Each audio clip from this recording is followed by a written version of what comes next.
Okay, hopefully this will work and everybody can hear me, see me, and everything else. Okay, let's have a look. So it does look like I'm live, which is great. I was trying to use OBS, but it started glitching something serious. I've got coffee. I have a whole bunch of stuff around here. Not sure what I'm going to talk about, but I'm going to talk. And this one's going to be going for about 2 hours. So hopefully somebody will show up soon and I can check out, I can show you weird things like my Oni mask, which just happens to be lying around the man cave along with a whole bunch of things like a map of the village from the prisoner and a whole bunch of other weird stuff. There's a whole bunch of weird stuff around here, which I'll probably show you at some stage during the live stream. And yeah, so we'll see how it goes. A couple of people are watching by the look of it. Let's have a look. Live chat participants. Let's have a look here. So there's only me at the moment on the live chat, but that's kind of okay. Hi everyone who is watching. There's three of you so far. Uh, Hi Echo Skin Top and TV Zersh. Yeah, hi. How's it going from Germany? Hope you guys are staying warm and out of the COVID there. We're kind of lucky at the moment because we get to not wear masks in shopping centres from Friday evening.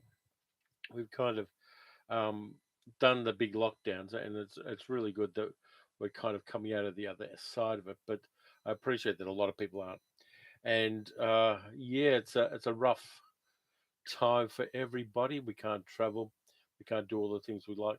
I hear that Black Widow, the new Marvel movie, is coming out in June. I think it's going to be in cinemas, and also you can pay a premium on Disney Plus to watch it on your TV.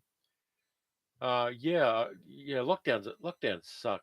We did a fairly extensive one. We did like don't go out of your house for anything apart from emergency stuff and food for about 120 days. That was tough. And also cases. So we were kind of lucky with that, but everybody did the right thing and we toughed it out. So I know it's going to be a little bit difficult. But yeah, No Time to Die. I want to see No Time to Die too. James Bond movies have been a part of my life forever. One of the first movies I can remember seeing is a double feature of Goldfinger and From Russia with Love in a drive-in when I was a kid. And the only things I remember about it are a lot of Lenya punching Robert Shaw in the guts and a lot of flamethrowers. But yeah, it's hopefully we'll get back to being able to watch things. There are some good small things that came out during the pandemic, smaller movies that wouldn't really have got much oxygen, but have got oxygen because of the fact that the big tentpole movies weren't sucking it all up, and that's kind of good. There are some kind of nice little hidden gems as well. Yeah, Bond is a big franchise.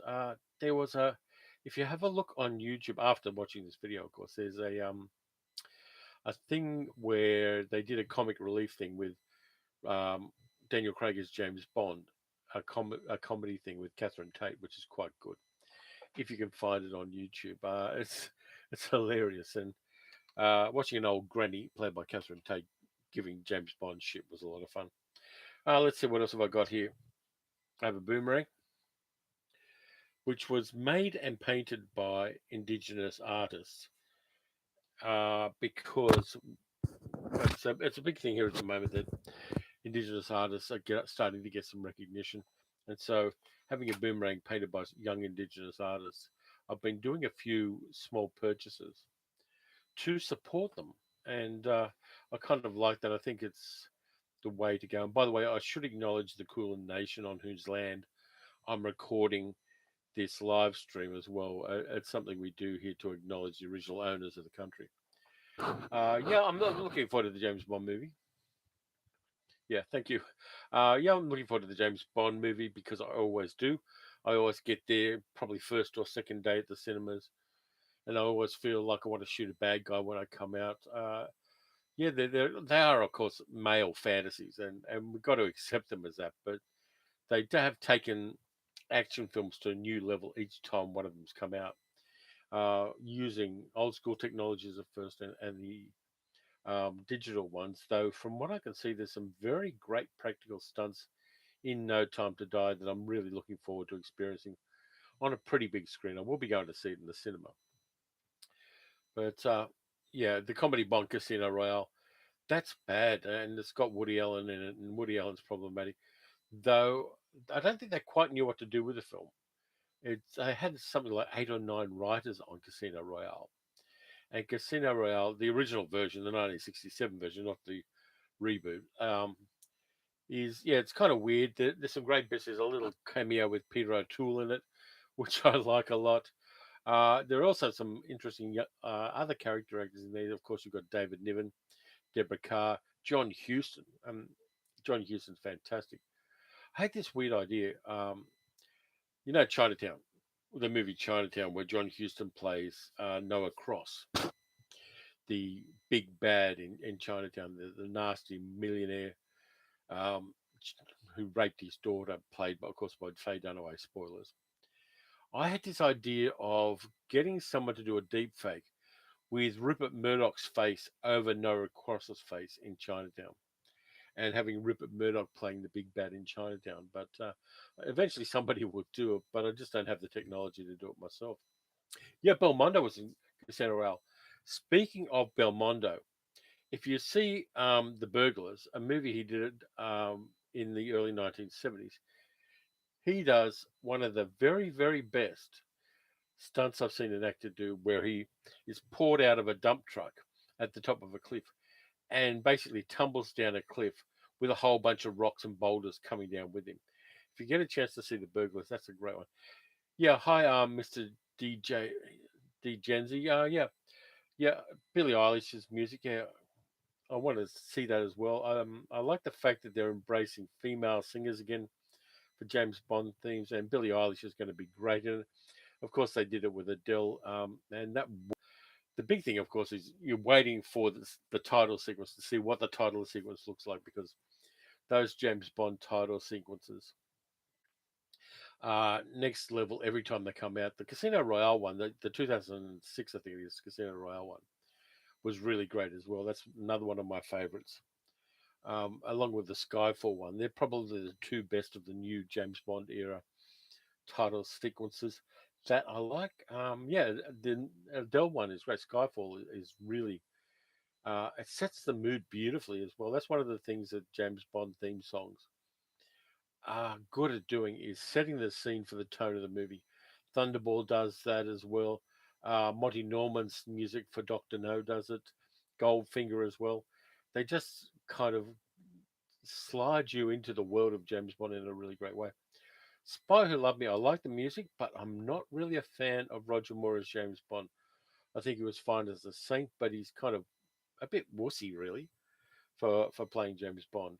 And that's kind of the way it goes with those. By the way, I'm doing a thing now. If anybody does any kind of super chat on the live stream, I will quote a movie for them. I'll find a movie quote, and everybody who does a super chat, I will quote a movie while they for the super chat. Yeah, Skyfall's definitely in the spirit of the Connery Bonds, and Connery kind of was my James Bond originally. I think he had the toughness and the roughness, and he had that kind of Scottish street guy thing about him. He moved like a predator, and that's one of the great things. Is just the physicality of Connery, and these days Daniel Craig as James Bond. They really are something else, and that's the interesting thing too. If you have actually met anybody who was genuinely tough, like an SAS person or a commando or anything like that, they're the quietest people in the room. They're the nice people who sit in the corner and don't have any chill at all. They just sit there, and they're very nice and they're very polite, but there's something about them. If you ever get that experience, and I worked as a civilian for the admin side of the military for a few years, and those people are something different. Yeah, Doctor No's still cool today. I mean, there are some problematic aspects to James Bond movies from a modern viewpoint, but if you accept them as time, you can really enjoy them. Uh, well, I want to rewatch all of the Daniel Craig Bonds before No Time No Time to Die comes out. I might spend a couple of days before that just binging the hell out of them and really just slipping into that world again. By the way, this live stream is also an AMA. So if you want to ask me any questions, really happy to take them. And if they're impolite, I will respond in kind. If they're very polite and if they're nice and if they're reasonable, I'm more than happy to answer them at any stage.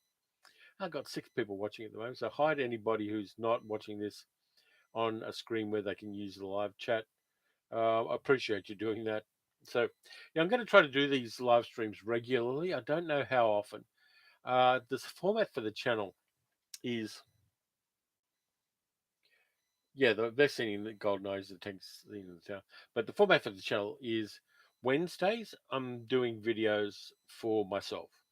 So the ones that I really like. And Saturdays ones are going to be the ones where I respond to the things that people have responded positively to on the channel. So I'm going to be doing the science fiction stuff from the 50s, 60s, 70s, 80s. I'm going to be doing crime movies as well. Going to be doing film noir. I'm going to be doing some foreign language cinema and things like that. But yeah, I mean, yeah, Quantum of Solace. It was short, and yeah, it's one of the lesser ones of the new ones. Just watched No Blade of Grass for your suggestion. Yeah, thanks, Lee. Yeah, it's a brutal little film for its time, which is one of the things that Cornell Wilde did as a filmmaker. Is he didn't pull any punches. He was very kind of Darwinian and survival of the fittest kind of thing with his films. And if you haven't seen The Naked Prey, you should see The Naked Prey. It's one of the great action adventure films of the 1960s. Doll Squad, yeah, I've seen Doll Squad a couple of times. I think is that let me just check out Doll Squad because I know I've seen it. It's a nice thing I can type things up here. The Doll Squad, 1973. Ted V. Michaels, yeah, it is definitely Ted V. Michaels with Michael Ansara, Francine York, and Anthony Isley. And I think I've got a copy of it here. Haven't watched it lately. But Ted V. Michaels was a weird filmmaker. He did so many kind of cultish movies. But yeah, I don't think he was particularly wonderful at it. But Doll Squad is a bit weird. Yeah, let's see.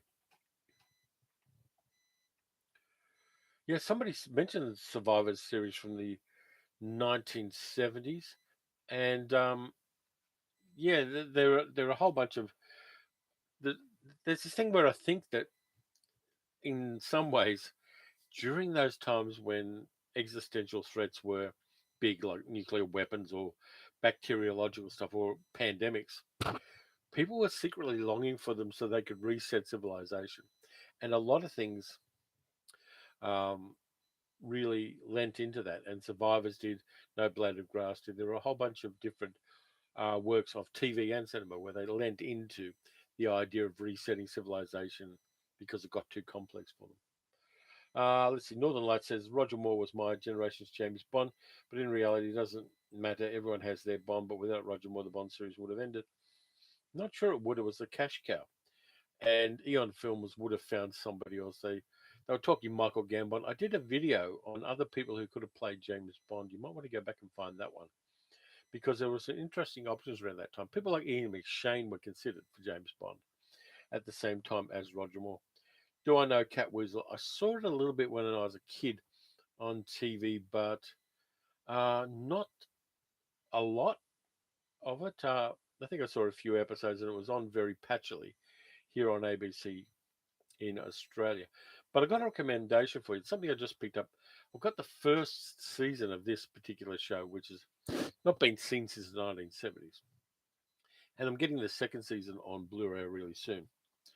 And it is, I'm holding it up, Awesome World's Great Mysteries, Volume 1, where Awesome Worlds basically introduces a bunch of shows. Yeah, sure, okay. Um, and he introduces a bunch of films, about half an hour each, which are versions of classic stories. They do a few different things by various classic authors who, of course, were in public domain at the time. But there's a really great version of The Monkey Paw with Cyril Cusack in it, which I really, really enjoyed. It's done on a minor budget. The cat's the monkey's paw, where you get three wishes, and a man wishes to become very wealthy, and things go wrong from there.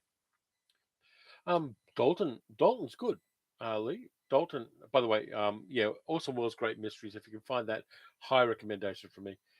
Yeah, Dalton was a good Bond. I think he's a very underrated Bond.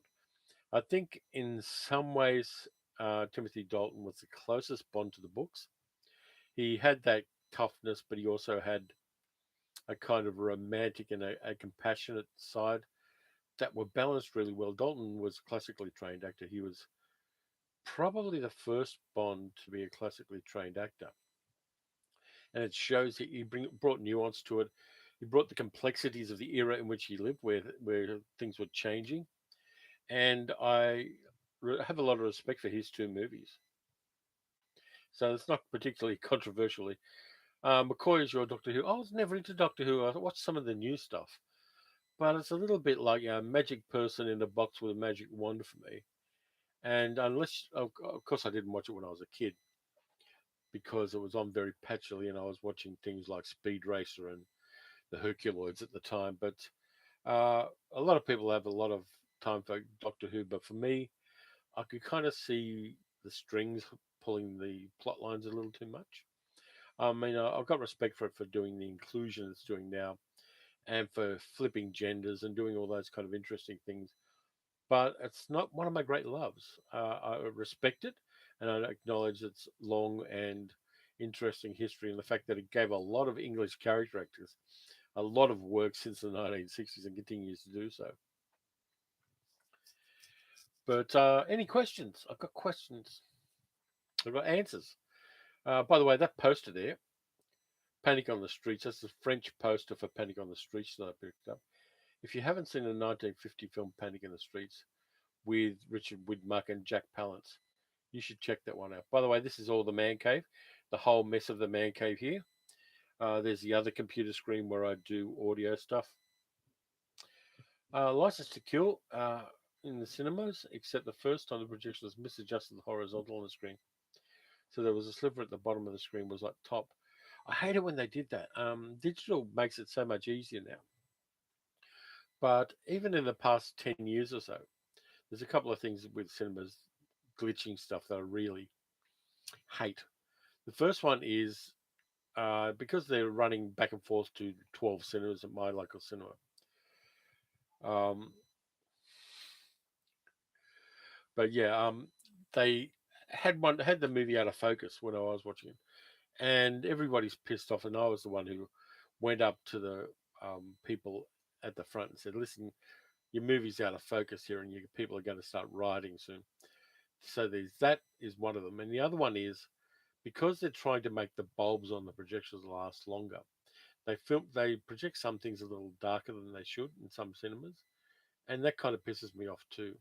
It's a budgetary thing, and I appreciate the budgetary constraints of cinemas, but they sometimes don't put up the lumens enough on the projections on the projectors. Yeah, Mr. Dgens.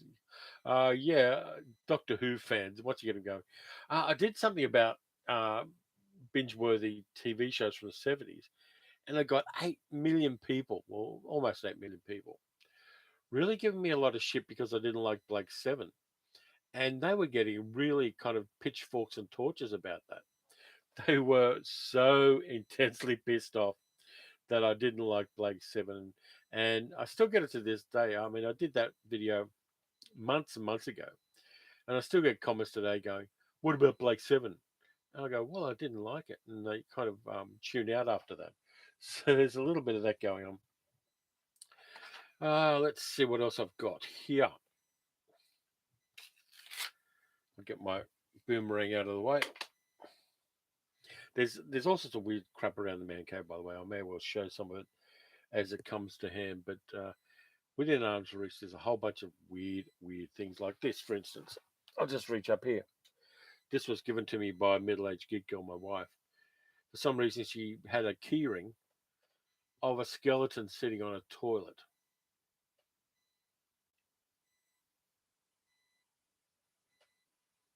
So yeah, I've got that hanging around. Okay, yeah. I mean, look, I appreciate that people loved Blake Seven, but I don't appreciate that people didn't like that I didn't. It wasn't for me. I watched it at the time, I think, because half the people I knew watched it. Excuse me, go for a drink. But it didn't particularly grab me. I think that, yep, Brian Blessed. Got a lot of respect for Brian Blessed. I like Brian Blessed in Flash Gordon, the 1980 Flash Gordon playing Voltan, the king of the wingmen. But I don't like anything else in the movie. What did you miss? Just me talking about cinemas and cinema projections. You can always watch the live stream after I finish as well, because there's I will be putting it up as a video. So anything you miss, you can always go back and watch it. I'm not just making this real time and then making it disappear like some kind of secret agent thing. I'm kind of glad, by the way, that the live stream is finally working. I was trying to use OBS, but OBS seemed to really screw up, and using this headset and just the Logitech camera seems to be working a lot better for me. So I'm quite pleased with that.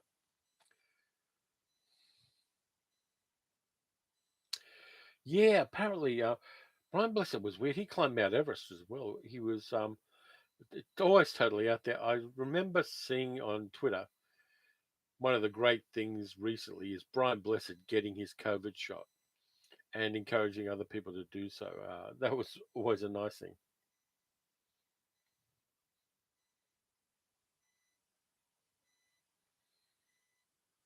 And yeah, I like celebrities who swear, by the way. 40th anniversary Flash Gordon Blu-ray for Christmas and watched it Christmas night. Was it in high def? Was it like 4K or? But look, one of the things I think is I'm going to have to revisit it because so many people are giving it so much love that I may have to revisit Flash Gordon. I haven't seen it for 10, 15 years and just see whether it's any more fun for me than it used to be. And of course, that does happen. You reevaluate movies and you go, yeah, I didn't like that in the past, but I can kind of see the attraction now. So sometimes I do that, and sometimes I really do learn from it and kind of go to new places for movies that I didn't particularly care for. The other side of that, of course, is 1080 is okay. Uh, yeah, the Sam Jones TV series he did with an Australian guy called Mark Jackson. I think it was about highwaymen in trucks or something like that. And as uh, Mark Jacko Jackson was a football player, an Australian rules football player who went into acting, and he couldn't act his way out of a traffic ticket. So that series died because Flesh Gordon. Yeah, Flesh Gordon. I mentioned Flesh Gordon in a previous video, only a few videos ago. I was talking about 1970s hidden gems of science fiction and Flesh Gordon, and I like Flesh Gordon. I was at the Australian premiere of Flesh Gordon when it came out in about 74, 75. They had a midnight session in Paddington in Sydney, in inner city Sydney. And I was one of the few people that went and saw Flesh Gordon at the premiere. And they gave me that really great George Barr poster of Flesh Gordon, which I no longer have because I don't have anything I owned in the 1970s.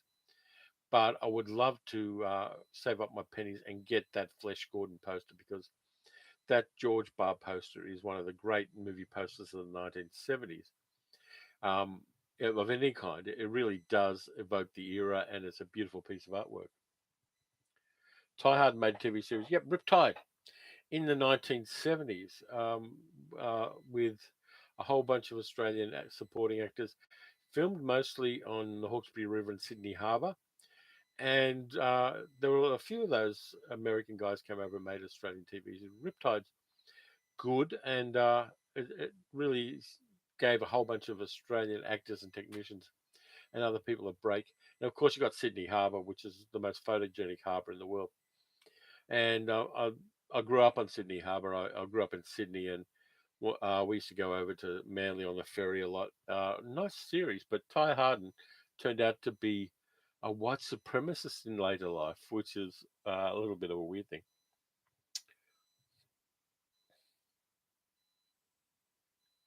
Yeah, Mel Gibson's American too. Yeah, he lived in Australia for a long time. I'll tell you the Mel Gibson story. It's not really my story to tell, but I'll tell you while I'm here. A friend of mine um, was flatting in Sydney when Mel Gibson was just an actor looking for jobs in Sydney. And Mel Gibson was dating my friend's flatmate. And um, Mel Gibson was always a kind of aggressive guy. And so the phone bill for the flat came in, and the phone bill was high. And of course, Mel Gibson's girlfriend had to pay her share of it. So Mel Gibson sees the phone bill and goes ballistic at my mate, who I'm not going to name to protect his privacy. So he goes mad at my mate, saying, "She's not paying this. Look at all these phone calls to America. You've been calling America with your artwork. You're a real asshole." And almost punched out my mate. And so what happened was ultimately, the truth of the matter was that Mel Gibson's girlfriend was actually phone calling her boyfriend in America. She had another guy on the side and was phone calling the other guy and didn't want Mel Gibson to know. And so my friend took the rap for this high phone bill, which was actually run up by his flatmate. And he nearly got punched out by Mel Gibson. And he's told that story ever since to tell people that Mel Gibson was an asshole.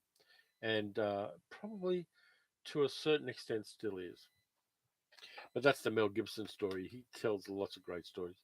It'd be really nice to get him on the YouTube channel, maybe with a Zoom meeting or something like that. But there's a lots of stories about the Sydney kind of movie TV actor scene in the 1970s that this friend of mine could tell.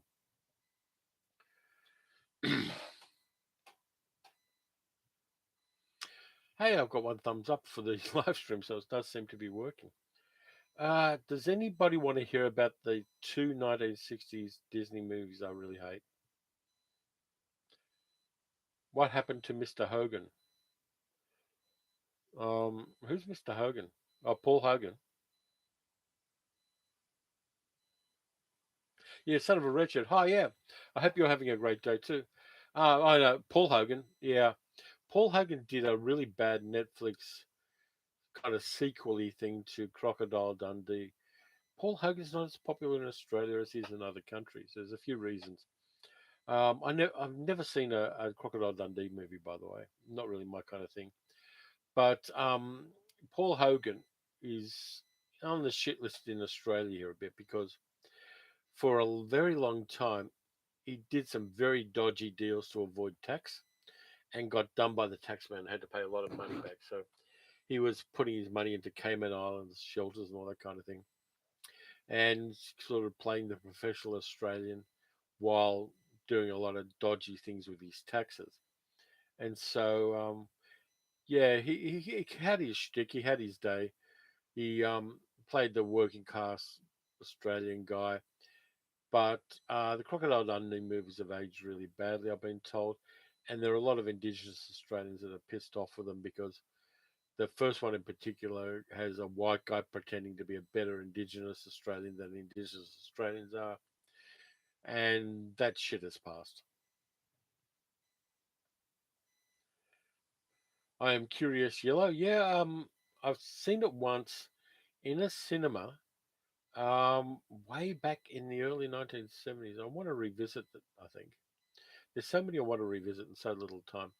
Out in the other room, I've got the Box of Shame, which is the Blu-rays and DVDs I haven't watched yet.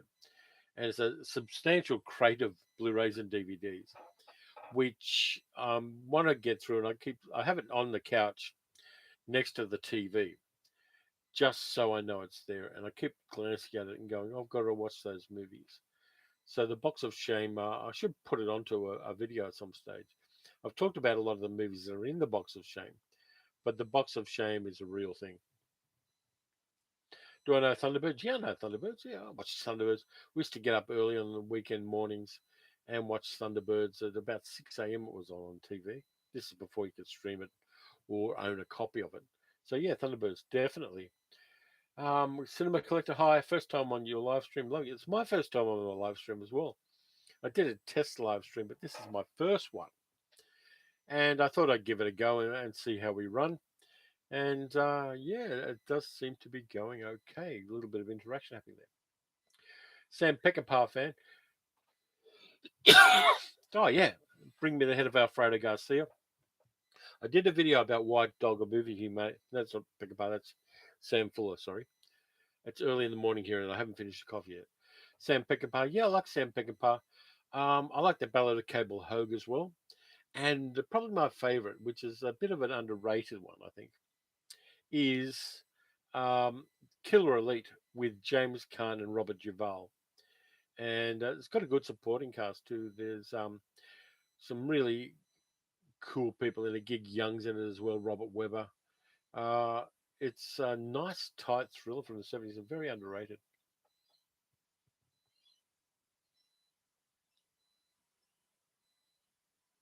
Let's have a look. I just said what else we got. So, yeah, I am a Peckinpah fan. I haven't seen The Wild Bunch for a long time, but it's one of my ones that I really want to rewatch. I've got a copy of it on Blu-ray. It's I had it in a box set of Blu-rays, and I really should revisit The Wild Bunch. But for me, Alfredo Garcia is better. By the way, Isela Vega, who plays Warren Oates' girlfriend in Bring Me the Head of Alfredo Garcia, died about 2 weeks ago. Really great actor, and she was also playing an old lady in the Dora the Explorer movie that came out a couple of years ago. So she was really great in Bring Me the Head of Alfredo Garcia. Of course, Warren Oates, acting god Warren Oates. He really was somebody who really gave 100% every time. Let's have a look. Son of Richard had the poster for Killer Elite in bedroom in high school. Yeah, why not? It's a good movie. I don't think it's a perfect movie, but it's a good, solid action film. And I like it a lot. Just, seems a lot of old UK TV shows, comedians toured Australia back in the day. Carry On Crew, Tony Hancock, Are You Being Served Goodies? Ever seen any of them? No, but I do know that Tony Hancock committed suicide in Sydney. He died in Sydney. He had depression issues after doing some commercials and some TV shows here. He died in Sydney. Blu-ray copy of the Wild Bunch. I'm totally jealous. Love to see that on the big screen and surround sound.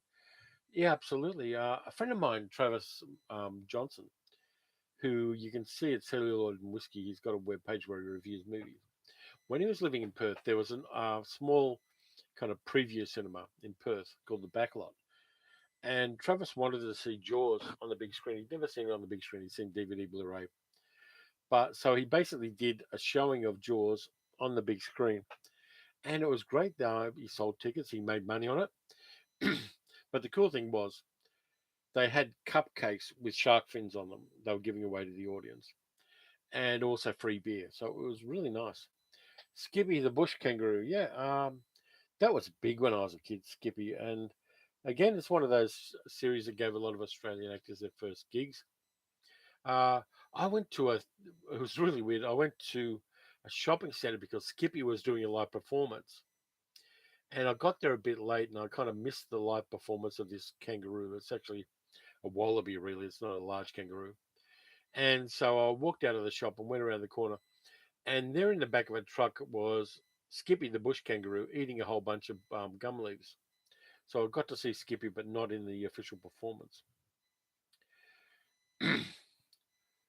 Yeah, Warren Oates. I like him. If you want to try this on Spotify, type in "The United States of Warren Oates" by Dave Graney and the Coral Snakes. There's actually a song about Warren Oates that Australian musician Dave Graney did, and you should check that one out.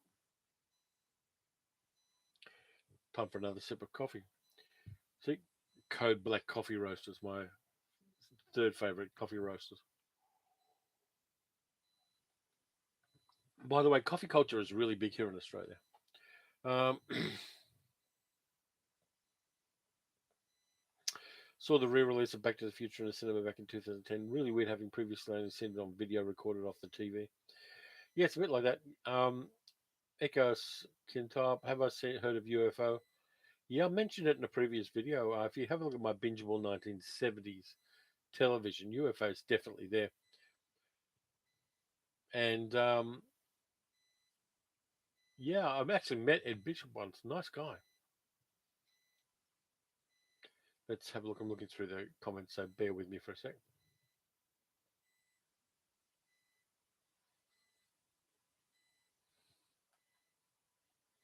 Just got to do something here.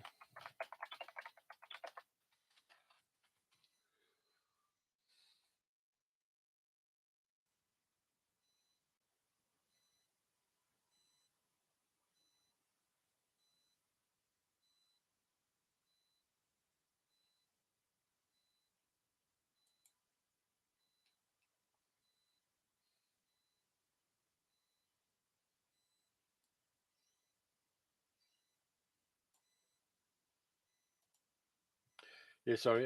Yeah, let me hear your guns. That's Warren Oates quote, of course. Yeah. So, let's see what else we've got.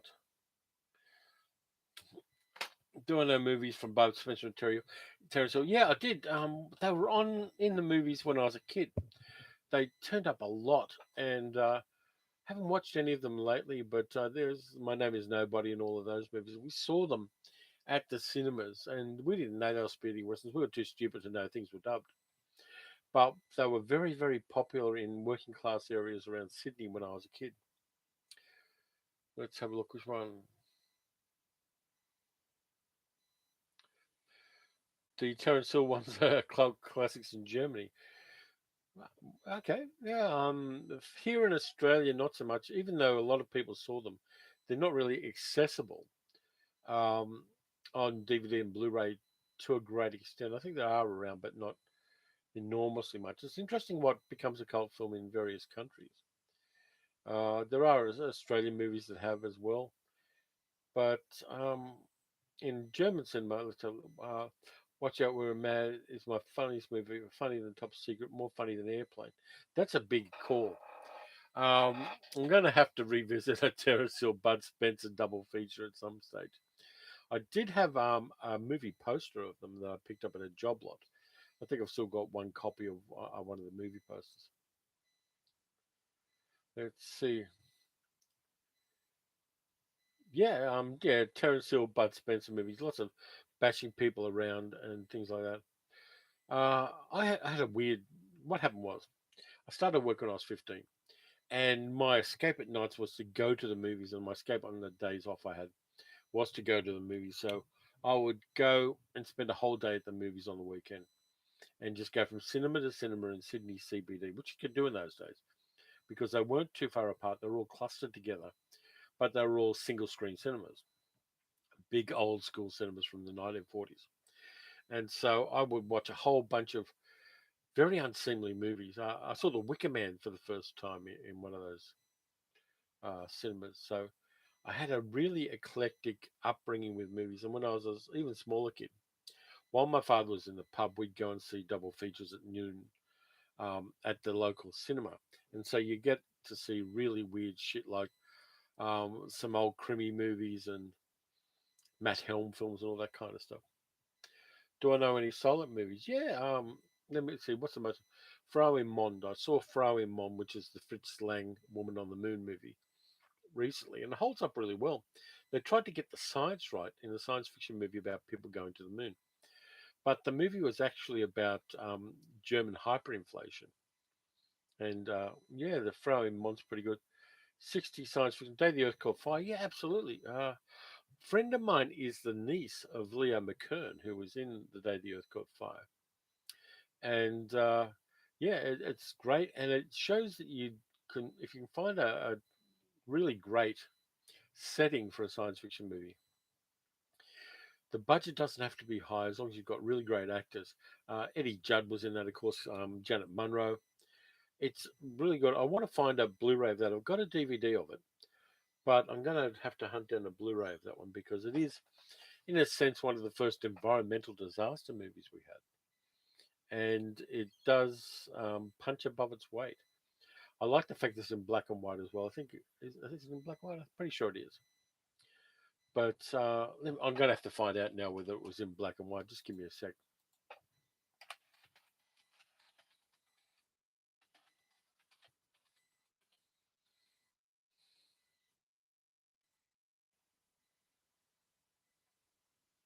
Yeah, it was in black and white.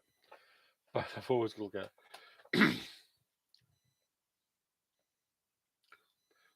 Outland with Sean Connery and Excalibur.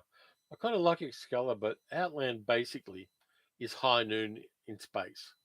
It's not really a science fiction movie, it's a transplanted Western. And I've got a little respect for transplanted Westerns that I do for good, honest science fiction movies. It just kind of wears the clothing of science fiction without being science fiction. What did I think about the movie Quigley? Um, I haven't seen it for a long time, but it's okay. Alan Rickman's in it, of course. A lot of Australian actors. I don't think it's particularly nuanced when it comes to race relations, but um, yeah, I prefer Australian movies that don't need American stars in them and just let local actors shine. For a long time, that was the only way they could get international distribution was to attach a name to an Australian movie. But that's a very Australian story, and there have been other people who've done it better now. If you want to look at something about Indigenous disenfranchisement that's much better than Quigley, there's a new movie called The Nightingale by Jennifer Kent, which came out last year, and that's a solid film. Scary as hell. Uh, Invasion, yep, Eddie Judd again. Invasion's kind of good. And again, it's one of those movies that shows that small budgets can work in science fiction if you have a good story and good actors. I think that that's something that's kind of missing from a lot of modern science fiction movies.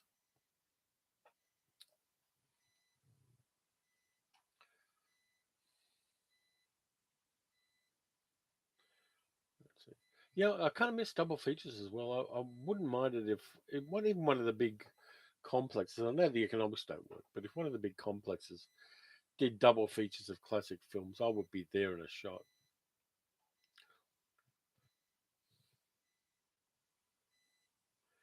Yeah, Leo McKern was a lot of things. Australian actor Leo McKern. He's in a lot of English films, but he's an Australian actor.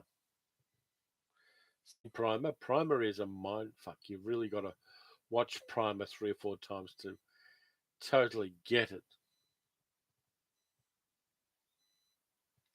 Commando Cody, yeah, absolutely. Commando Cody, Lost Planet Airman, which of course was one of the inspirations for The Rocketeer, which again is an underrated movie. It's on Disney Plus at the moment, and it's a lot of fun. It's got so many 1940s references to it. Commando, let's see, which one? Yeah, Primer. Primer is a confusing movie. There's no two ways about it. Primer, of course, was one of the movies that gave Tenet some of its inspiration, and I kind of like Tenet. I've seen it twice now, and on the second viewing, it's much better. Yeah, Primer is very good. Again, it comes down to that really good story. You've got to nail the story down. Otherwise, it's all just kind of like pretty special effects and pew pew shooting, and that's not what the genre is about. Okay, let's see. Yeah, that's what I mean. Commander Cody and the Lost Planet M is a series from the 1950s. It is. Uh, by the way, what other thing you should check out if you're looking into serials? There's a couple you should check out. The first one is Batman from 1943. The Batman serial is kind of cool. And there was another serial called Batman and Robin that came out about a year or two later. If you want to go original gangster, they're the original Batman on screen.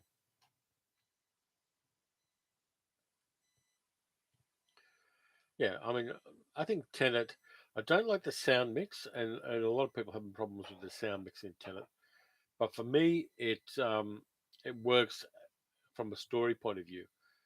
But I did have to have the subtitles on when I watched it on Blu-ray in some bits because I wanted to get that information, even if the intention of Christopher Nolan was to blur that information, not because it's not important.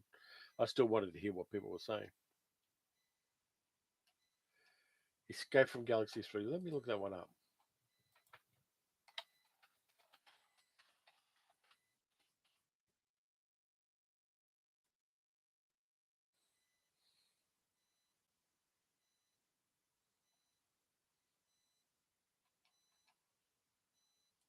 Okay, I'm going to have to find that Escape from Galaxy 3 now.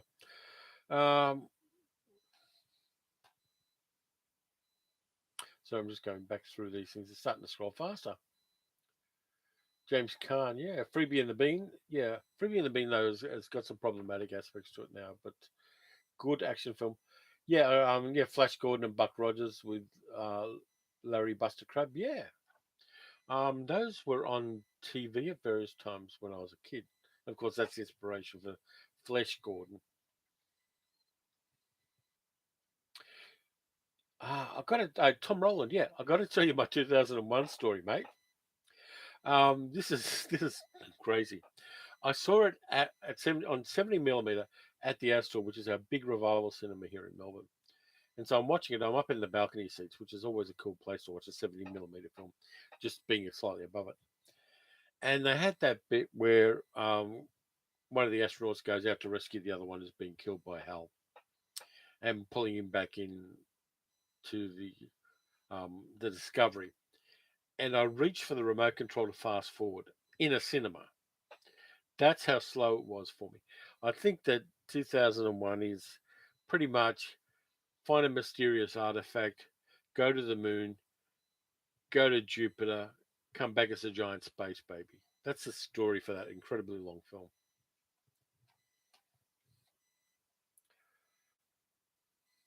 Would I ever go 4K? You think it's snake oil, to be honest? If I had a 4K TV and I had the money to buy 4K discs a lot more often, I probably would go there. One of the reasons why it's a good idea for me to go 4K is there's no region zoning on a 4K video. So if I buy the physical medium media, I don't have to worry about region coding. I've got multi-zone DVD and Blu-ray players now, but I've got to type in a code every time I want to change the region on a Blu-ray, and that's a bit of a pain in the ass. So the 4K releases don't require me to do that.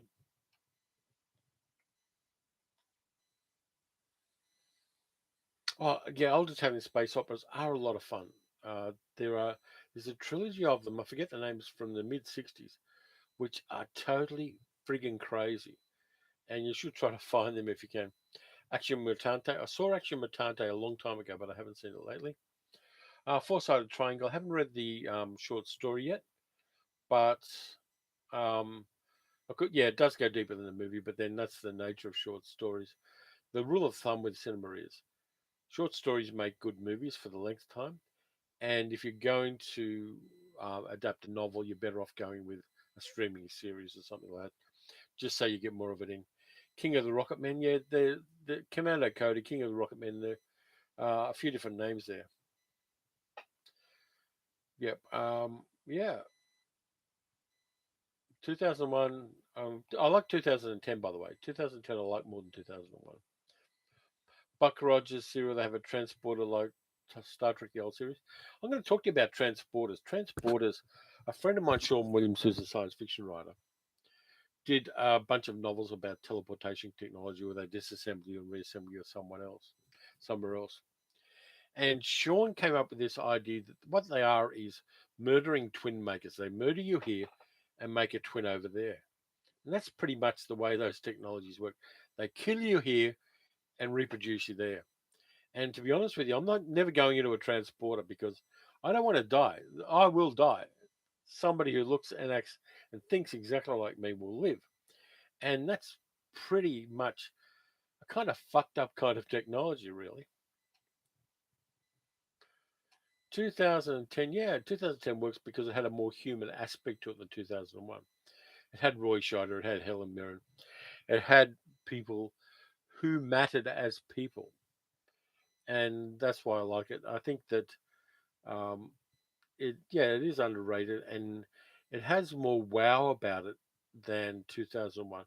The idea of warming up Europa and allowing life to flourish there, all of that kind of stuff works a lot better for me than 2001, where Kubrick decided he wanted to make space travel boring, and he did that. Space travel isn't boring; it's frigging exciting, and it should always be. Yeah, Star Trek: The Motion Picture has that lovely graphic transporter accident. They should have done more of that. They should have turned people into blobby things much, much more. Not watching The Reflecting Skin. I did because of Viggo Mortensen. Big mistake. Haven't seen The Reflecting Skin yet, and I may not, based on that opinion. I like Viggo. I think he's an interesting actor. He's done a whole bunch of great stuff and will continue to do it as well. Very underrated actor as well. Gets some love from some areas and just doesn't get it from others. Tom Baker was your favorite Doctor Who, Grant. I don't have a favorite Doctor Who. I think it's a magic person in a box with a magic wand. It really isn't my kind of thing. Favorite John Carpenter film? Let's see. I like They Live. I'm really a big fan of They Live. I like Assault on Precinct 13 because it's his version of Rio Bravo. I like that. I even kind of like, in a fucked up way, Ghosts of Mars because I like the feminist world that Ghosts of Mars sets up. It's really an interesting failure in John Carpenter's career. The movie I don't like of John Carpenter's is Memoirs of an Invisible Man with Chevy Chase. I think that's totally screwed up by the fact that Chevy's ego got in the way. Let's have a look. Yeah, okay. The movie gave you nightmares, Ali Savan. Yeah, it's I'm gonna have to. Okay, I may check it out, I may not check it out, but I'll let you know. Ghost of Mars is enormous fun. Yeah, absolutely, I agree. Um, yeah, I agree. You don't have to watch 2001 to enjoy 2010. 2001 is such a cultural thing that people know what happens in it, and so you don't have to watch it to watch 2010. Yeah, Ghost of Mars. It's a western. It has a nice spin on it. It's a bit different, and it's got Pam Grier. So what else do you need to know? How have we been going for nearly an hour? This is going well. The Fog's good from Carpenter. Yeah. Memoirs of an Invisible Man. Escape from New York and Big Trouble in Little China. Yeah. Forgot about those. Yeah, they're great too. Big Trouble on Little China I watched a little while ago because I got a new Blu-ray of it. And it's just so much fun. Canadian run of the TV series The Outer Limits has very similar teleportation story of people being duplicated and then the originals being murdered. Yeah, that's the plot of The Prestige as well, the Christopher Nolan film. The Canadian run of The Outer Limits is pretty good. There's some good episodes in there. And they did the smart thing, which is always, which the original Outer Limits did as well. Get good writers, get people who know the genre, get people like Harlan Ellison in the original one, and people like Stephen Barnes in the Canadian version. It's been a bugger tracking down some of these Hammer movies, though. Yeah, we kind of got a bit lucky here because about 5 years ago, a whole bunch of the kind of classic Hammer films, all of the Draculas and all of the Frankensteins and a whole bunch of other stuff, came out on fairly inexpensive Blu-rays here in Australia. They didn't have many extras, but the transfers of the movies were great, and it was just great to own them and not have to pay out a nominal. Like I think they're about $15 a pop here, and they're still in JB Hi-Fi and a few other shops. But I picked up a whole bunch of them then. What do I think about the man from Atlantis? I think it was ordinary. I liked the fact that Victor Buono was playing the big villain in that, but I couldn't get over the fact that every time the man from Atlantis swam, it looked like he was bonking the ocean. Wade says, "Thank you, Stray Dog. I always confused it with Drunken Angel. I haven't watched them yet. I've got them, and they're at the top of the box of shame, but I haven't got them yet. But I am going to watch them. I may well watch them this week. I think after I get out Friday's video. By the way, Friday's video is going to be about 1980s movies I saw on VHS, kind of cult science fiction-y films I really enjoyed. So that's coming up. Did I see the Invisible Man TV series with David McCullum from Man from Uncle? It was okay. It was very much of its time. There was an original Invisible Man series from the late 1950s, an English one as well. And then there was the Gemini Man. They did a lot of Invisible Man stuff just as they were getting to the stage of being able to do it with the technologies. If you're going for the Day the Earth Caught Fire, I was just wondering if you have a version of that. not made for the American market, which didn't include church bells at the end to give it a happy ending. I think the version I've got is from England, and it doesn't have that stuff. Uh, what I'd say to anybody who's going with physical media is get a multi-zone Blu-ray player and DVD player, because you're going to find out that some stuff was changed for various markets. You can also find bargains. I'm getting some stuff from Zavi, which imports it from the UK, which is on the same zone as us. But there are also some other things I'm picking up from various markets and also from eBay. And having a multi region DVD and Blu ray player really helps. Now, we're kind of lucky here because our big supermarkets like Kmart and Big W have multi region Blu ray players selling for about $100. And all you got to do is type a code into the remote and it will change zones for you. So I really recommend that, particularly if you are interested in versions of movies that didn't come out where you live in a way that you'd like to. So um, the Day the Earth Caught Fire, I've got the English version, and that doesn't have church bells at the end to give it the impression of a false happy ending. I hate when they do that stuff. Um, have I seen Sailor Moon in the 90s? No, I saw it in the 2000s, but I've got Sailor Moon. I've got a Sailor Moon T-shirt. I went to the Sailor Moon store in Harajuku in Tokyo 2 years ago, and I was the only guy in there. There's me, big me, and a whole bunch of little Japanese girls in the Sailor Moon store. And I'm watching it on Anime Lab at the moment. I've got a streaming service called Anime Lab, and I'm watching all of the old Sailor Moons from the 90s. They've got nicely dubbed versions of them. And yeah, I can watch it with the subtitles if I like, but I'm about 40 episodes into Sailor Moon, and I really enjoy it. I don't know why. Maybe because I like Yu-Gi-Oh at the time, and I still like Yu-Gi-Oh. And I've watched all of the main Yu-Gi-Oh original gangster series. Give me a sec. And in fact, there is my Yu-Gi-Oh lunchbox.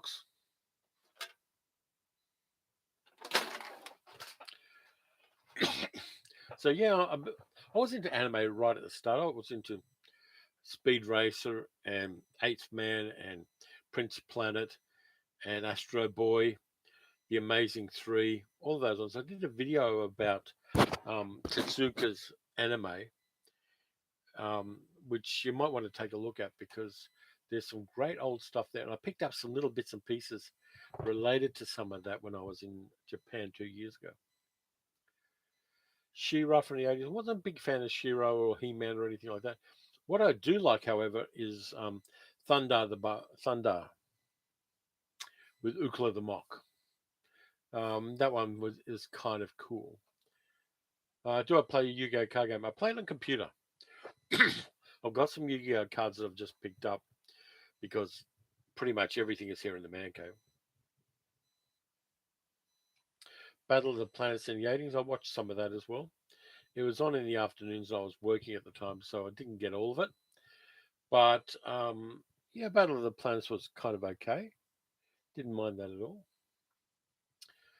all. Just see. How subpar was Night Gallery compared to Twilight Zone? Twilight Zone tended to be more science fictional and tended to be more about the impact of technology, not technology and monsters and change. And it was about the zeitgeist of the early 1960s. Night Gallery was horror. And there are some Night Gallery episodes that are solidly good horror. There's one with Elsa Lanchester called A Green Thumb, which you should check out. So I recommend Night Gallery. If you're a Twilight Zone fan, you got to realize that this one skews to horror. It's got some humorous bits in it. It's got little vignettes in it as well. But you should check out Night Gallery if you get the opportunity to. Son of a Richard says, love Speed Racer. Don't make cartoons like that anymore. The guy straight up murders 6 people in the opening credits.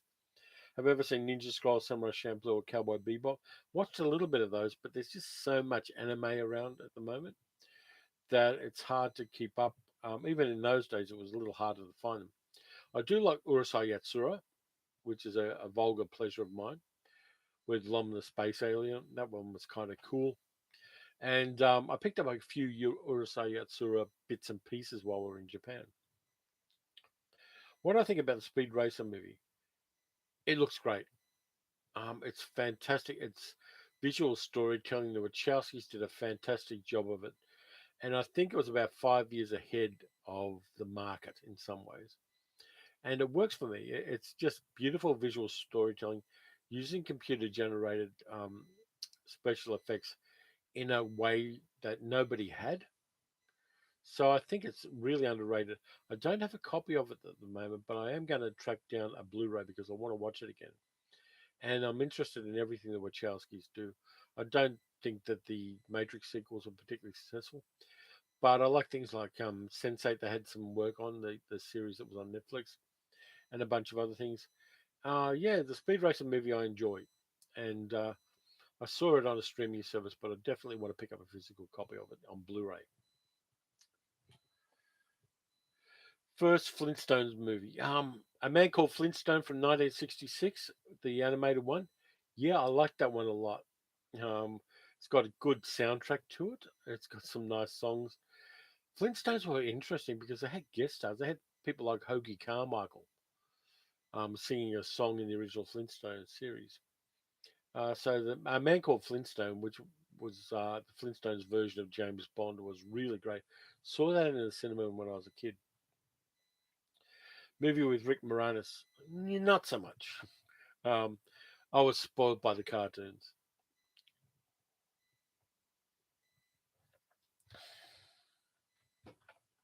But if you get a chance to check out A Man Called Flintstone, it is really fun. Also, like the Puff and Stuff movie. If you haven't seen the HR Puff and Stuff movie, that one's worth checking out. Four Tank Men and a Dog. No, I haven't heard about that one. If you want to throw me a link to that one, Wade. By the way, if anybody need my email address to throw me links and things, I'll type in the email address. This is the one I'm using for the channel at the moment.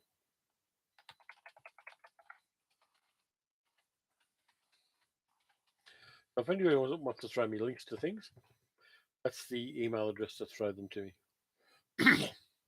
Shannon, a few favorites when I was a kid. Silent Running with Bruce Dern. Yeah, really great, except for the fact that he forgot that plants need sunlight. Marooned with Jim Hackman. Yeah, Marooned.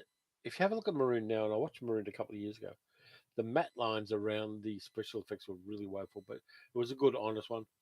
Soylent Green with Charlton Heston. Yeah, I met Charlton Heston once at a book signing. Charlton Heston's wig was crazy obvious, but I got to shake the hand that part of the Red Sea, so that was kind of cool. Yeah, there was a Jetsons movie in the 90s in cinemas. Somebody said something interesting. There was this meme going around recently that the Jetsons and the Flintstones are set in the same time, and that the Jetsons are the 1% living up in the clouds on these tall buildings, and the Flintstones are the people living on the ground, mining rocks and living with mutated dinosaurs. And I thought that was kind of interesting. Yeah, Anne Margaret was in there as Anne Margrock in the Flintstones. Yeah, the Flintstones had some really interesting guest stars, and they really did play with the concepts wonderfully. Hoagie Carmichael and Anne Margaret in one TV series. You've got to love that kind of stuff. And it was also a way of getting adults in to watch those series when they normally wouldn't do it by putting in people like Hoagie Carmichael and Anne Margaret and just running with it as well.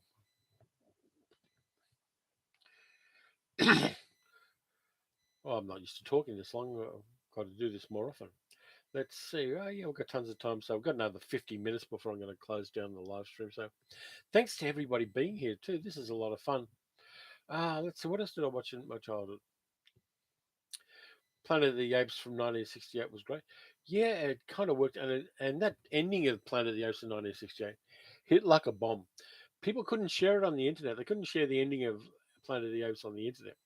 So everybody that went and saw the movie, unless they had somebody who they knew who'd seen it before, was surprised by the Statue of Liberty and just went wow at the end of it. Phoenix Five, yeah, Phoenix Five, that Australian series. There are a couple of really sketchy looking versions of it on YouTube. Great theme music, but it was kind of like doing a kiddie Star Trek on the budget of, well, pretty much a school lunch. The spaceships were kind of bad. Had Mike Dorsey in it and a couple of other actors that people know from Australian television in the 70s. Yeah, the Flintstones did love Winston cigarettes. It was a different time. People didn't really know about cancer from cigarettes. Do I know the German Karl May movies from the 60s? Yeah, the old Shatterhand ones that were done. I've heard a little bit about them, and I've kind of I haven't got any of them, but I do have access to copies of them. Let's say from a very subterranean means. Do you recommend the Karl May movies?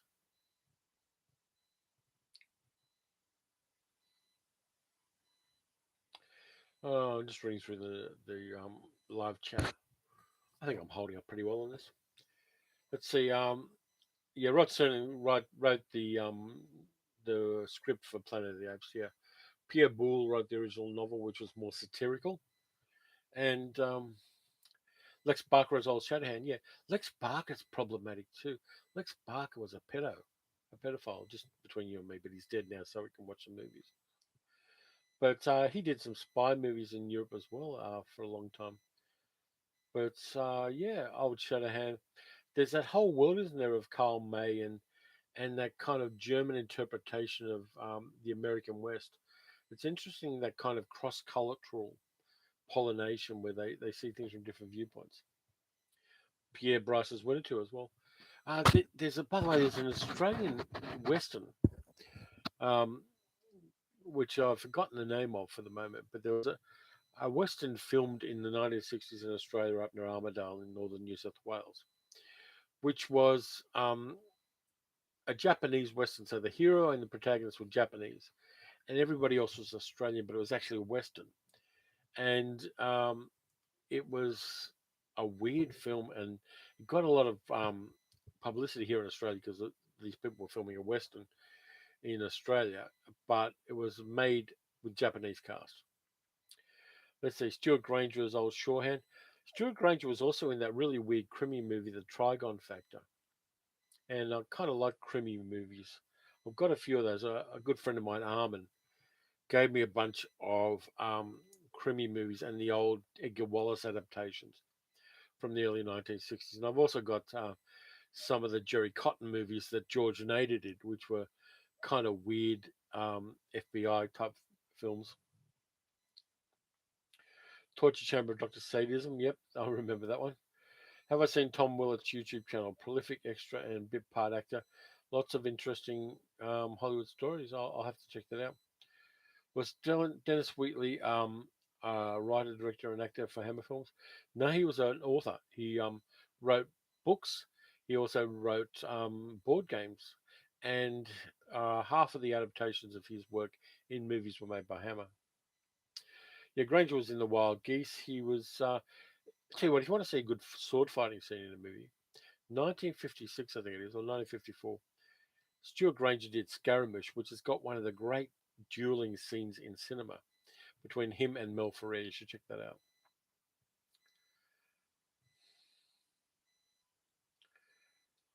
What's my favorite Star Trek movie? And have I seen the Brothers Karamazov?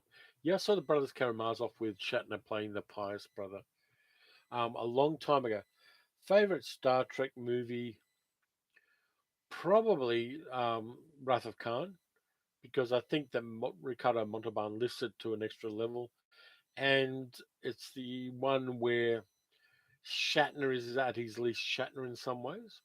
I think it really works as a way of continuing Space Seed. Of course, if you have a look at Space Seed, the original episode of Star Trek: The Old Series with Ricardo Montalban, he is a force of nature in that he is a horny force of nature. He really wants to basically spread his seed, and he is a genuinely formidable villain. Wild Geese is from '78. Yeah. Um, yeah, I like that one. A guy turning into a snake with Strother Martin on the side. Yeah, that's a good, honest 1970s drive-in movie. Um, yeah, the motion picture kind of sets up um, Wrath of Khan, but I think it was more in love with its special effects than it was with its characters.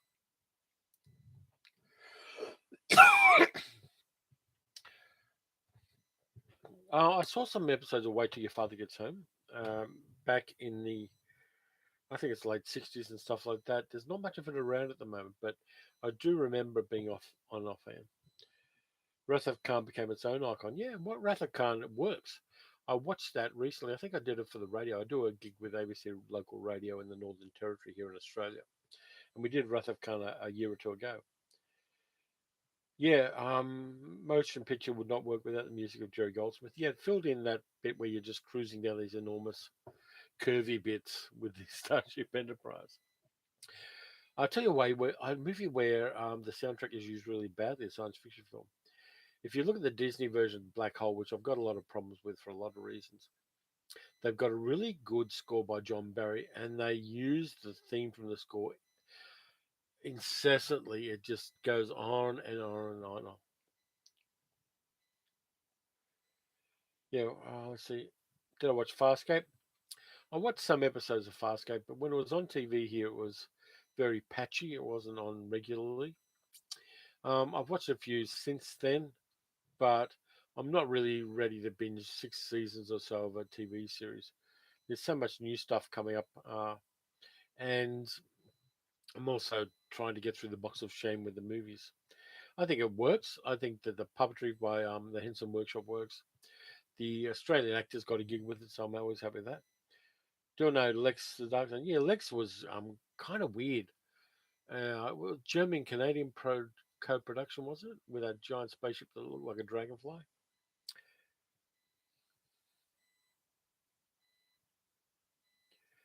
Yeah, Farscape was better on a recent viewing. I think the actors worked well on it, and uh, yeah, it's interesting. I think it's an honest science fiction series, but I'm just not willing to kind of wade my way through it again. I've got YouTube videos to make.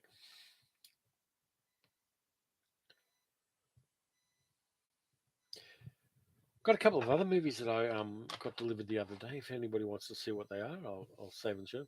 Something Wicked This Way Comes.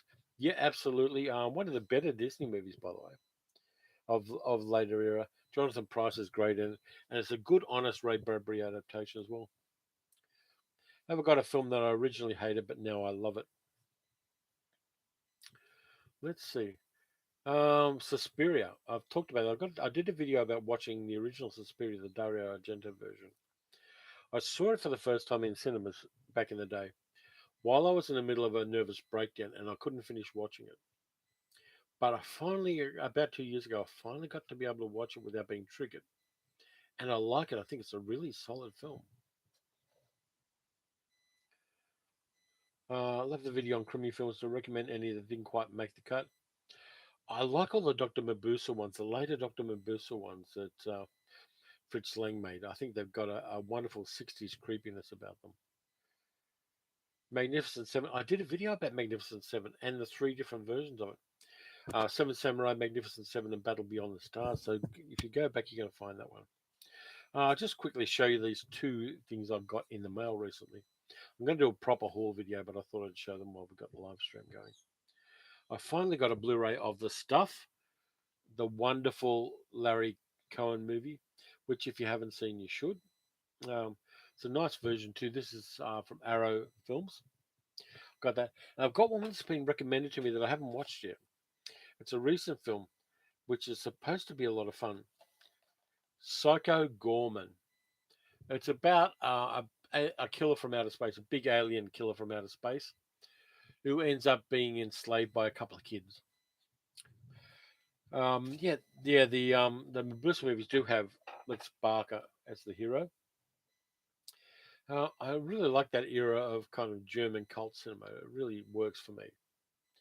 And with all those Peter Thomas soundtracks, like in Rumbletroy and things like that, I've got a couple of different discs of Peter Thomas soundtracks.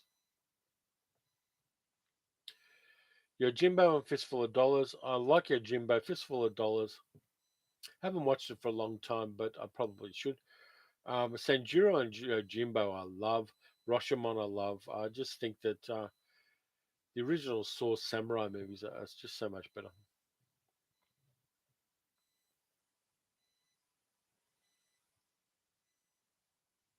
Yeah, Gorman. What did you think of Gorman? I kind of was the Keep ever released on DVD or Blu-rays? I think it was. I think there may have been a version a couple of years ago. Here's what I suggest: the two places I go to if I'm looking for something and wondering whether it's been released. eBay's a good one, which is where I found Stray Dog, the Kurosawa movie. There wasn't another version of it around that was affordable, so I ended up getting the Thai version with English subtitles. And Amazon, even though Amazon's problematic for a lot of people, they're the two places where you really should look for these things. Treasure of the Silver Lake from 1962. Give me a moment, I'm going to look that one up.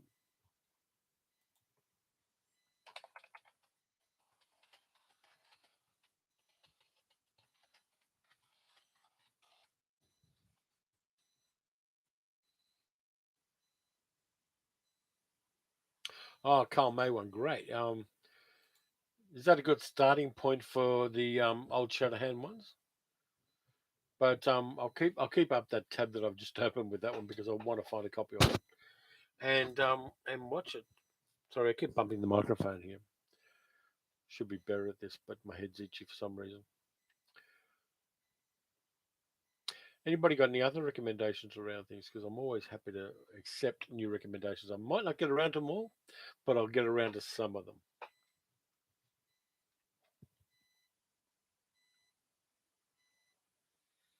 I'm just going back through the thing. Okay, this is the first Carl May movie of the 1960s. Thank you for that. I will find a copy of it. It may be a bit subterranean, but I will find a copy. Do I have an Australian cinema favorite? I've got a recommendation, which kind of the reason I'm recommending this one is pretty simple. It will teach you the most about Australian cultural character, white Australian cultural character. It's a movie from 1979 called Newsfront, which is about newsreel film crews in the 1940s and 1950s. It will show you that part of Australian history between post-war period and 1956 when Melbourne got the Olympics. It's got a solid cast.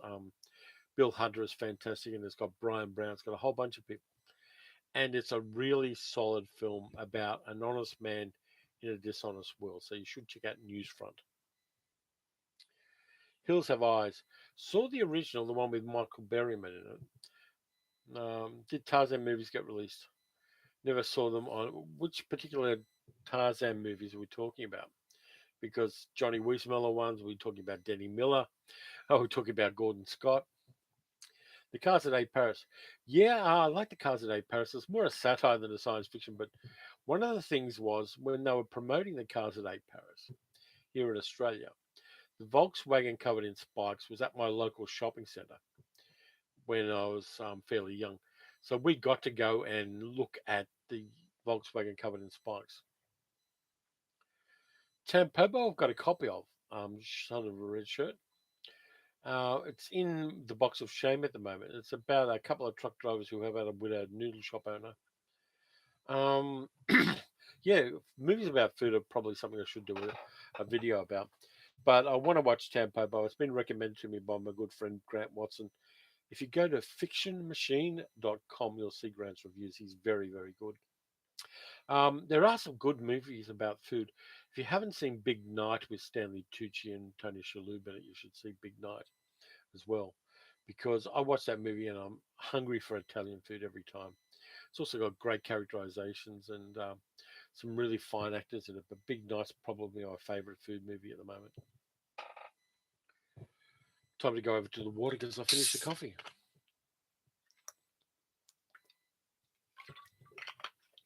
I will give Tampopo a chance, yeah.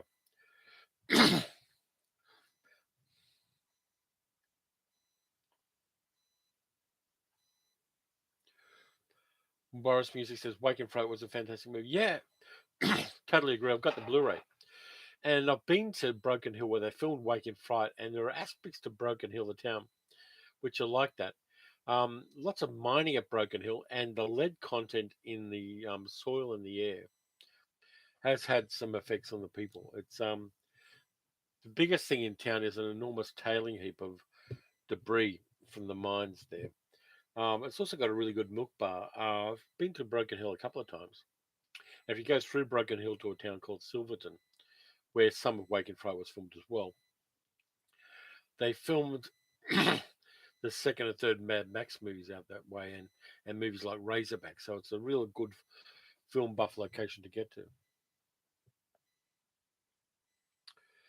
Voyage to the Bottom of the Sea, TV series or movie? Delicatessen, the cook, the thief, his wife, and her lover.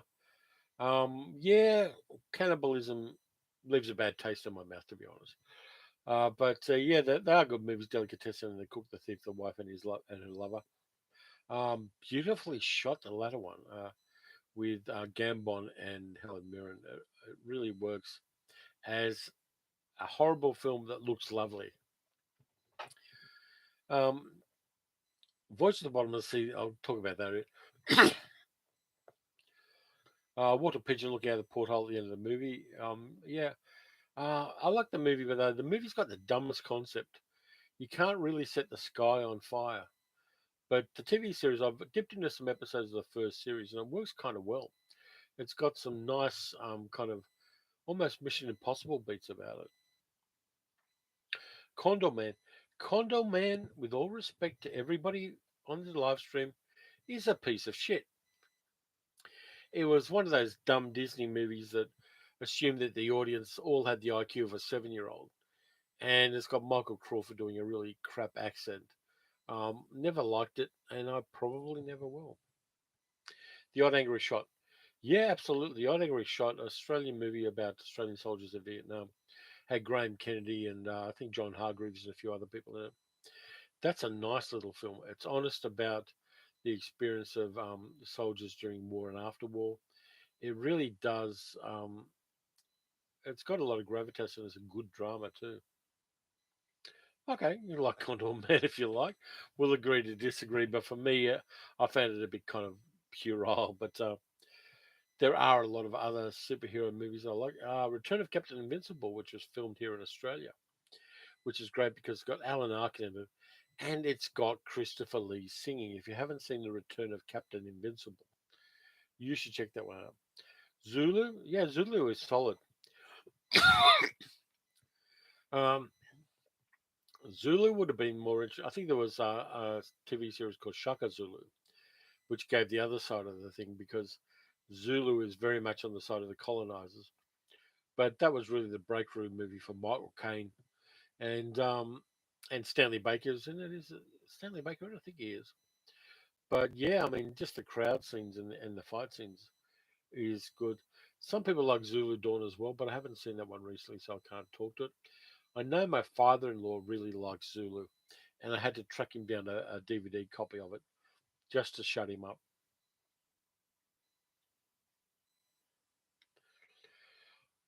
It's a great loss to cinema history that the man from Atlantis and Condom Man never had a shared universe. It's probably a universe I'd never go to. Long Weekend, yeah, that's a solid one. And Walkabout, Nicholas Rogue's Walkabout, yeah, they're both really good films. Let's see, Long Weekend I like because it does so much with so little.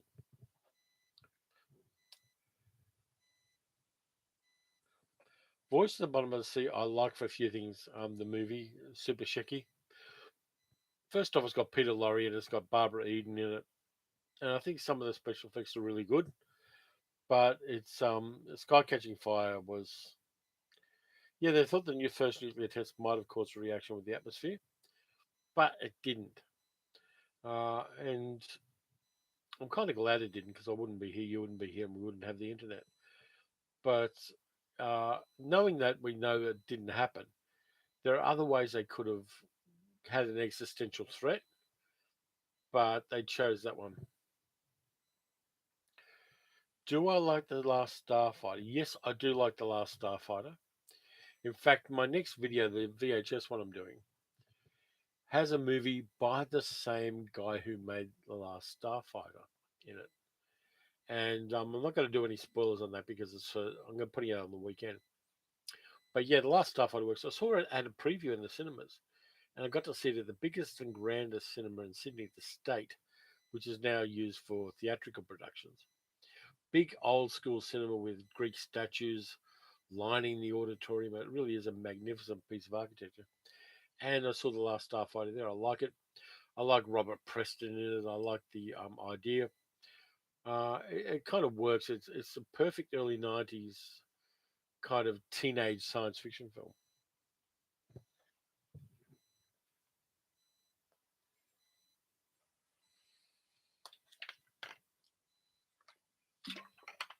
What do I think about movie musicals? Yeah, love them. Um, I like the classic Hollywood ones. I like French musicals like the Jacques Demy movies, Umbrellas of Cherbourg, Young Girls of Rochefort.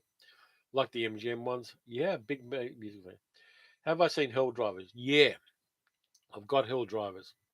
That is great. It's just a whole bunch of very tough English actors bumping heads against each other. You've got Sid James, you've got Stanley Baker, you've got Sean Connery, you've got Patrick McGowan.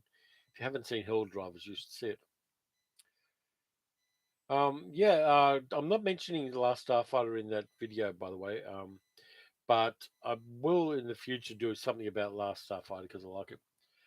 The Cats movie. No, I'm not going to even go there. I don't like Andrew Lloyd Webber. I think he is an abomination upon the earth. Have I watched Zero Hour and Airplane back to back? I have seen them both. Someone gave me a copy of Zero Hour, so I could do that. The Proposition. I haven't seen it, but it's on my list. Grant says my chat show is awesome and my knowledge is amazing. Thank you, Grant. I appreciate that, mate. I have a misspent youth when I watch movies. Shannon Bloom says Vincent Price, Charlton Heston, Will Smith, Last Man on Earth, Omega Man, I Am Legend.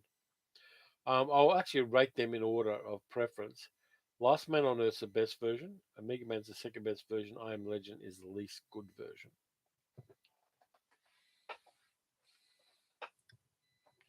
And the reason the first one works best is it gave Vincent Price a chance to act, and he is and has, oh, well, he was a much better actor when given the right material than ever. The Quiet Earth. Yeah, I saw The Quiet Earth. Good New Zealand film. I actually saw The Quiet Earth in Wellington where it was filmed. And if you watch The Quiet Earth in a cinema, and then walk out on the streets, and it's the same streets you see in the movie, it is a frigging freaky experience. How about Sorcerer? I've gone to see the original Herbie Love Bugs in. Sorcerer, I prefer the original Wages of Fear to Sorcerer. I know Freakin's movie is good, but Wages of Fear is fantastic. If you haven't seen it, you should. Um, have I gone to see one of the original Herbie's Love Bugs? No. Me, hi from Montreal. Ça va? Yeah, thank you for dropping into the live chat. We're covering the waterfront here at the moment. But yeah, I never liked the Herbie Love Bug movies. There's a lot of live action Disney I really hated from the 60s. And I will, at some stage in the future, talk about the two movies that were live action 1960s Disney movies that I dislike with a passion. But yeah, I think if you're like 5 years old and you watch the Herbie the Love Bug movies, you'll like them. But if you watch them when you're 7, you might not like them so much. What do I think about the controversy surrounding Failsafe and Doctor Strangelove? I think the world's big enough to have both movies. Failsafe is tight. If you watch Failsafe, they do so much with so little, and the acting's really great in it. Doctor Strangelove, I think that making a and during the middle of the Cold War, making an absurdist black comedy about nuclear annihilation was a good idea, and it works. I think it's one of Kubrick's better films. Better not be the cat from outer space. No, it's not the cat from outer space. Trust me, it's not the cat from outer space. There are worse Disney live action films than the cat from outer space from the 1960s because that cat is charismatic as fuck. And so I'm not going to diss the cat.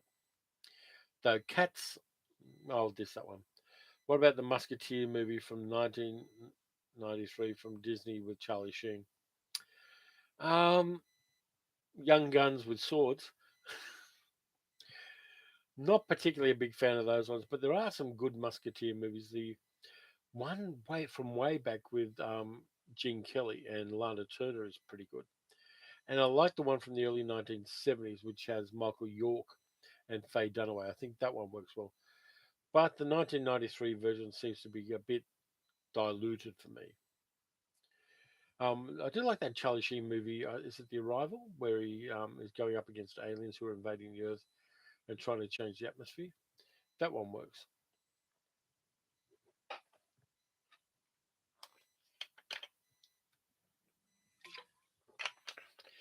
Gene Kelly fights like he dances in The Musketeers. Yeah, it does. Gene Kelly.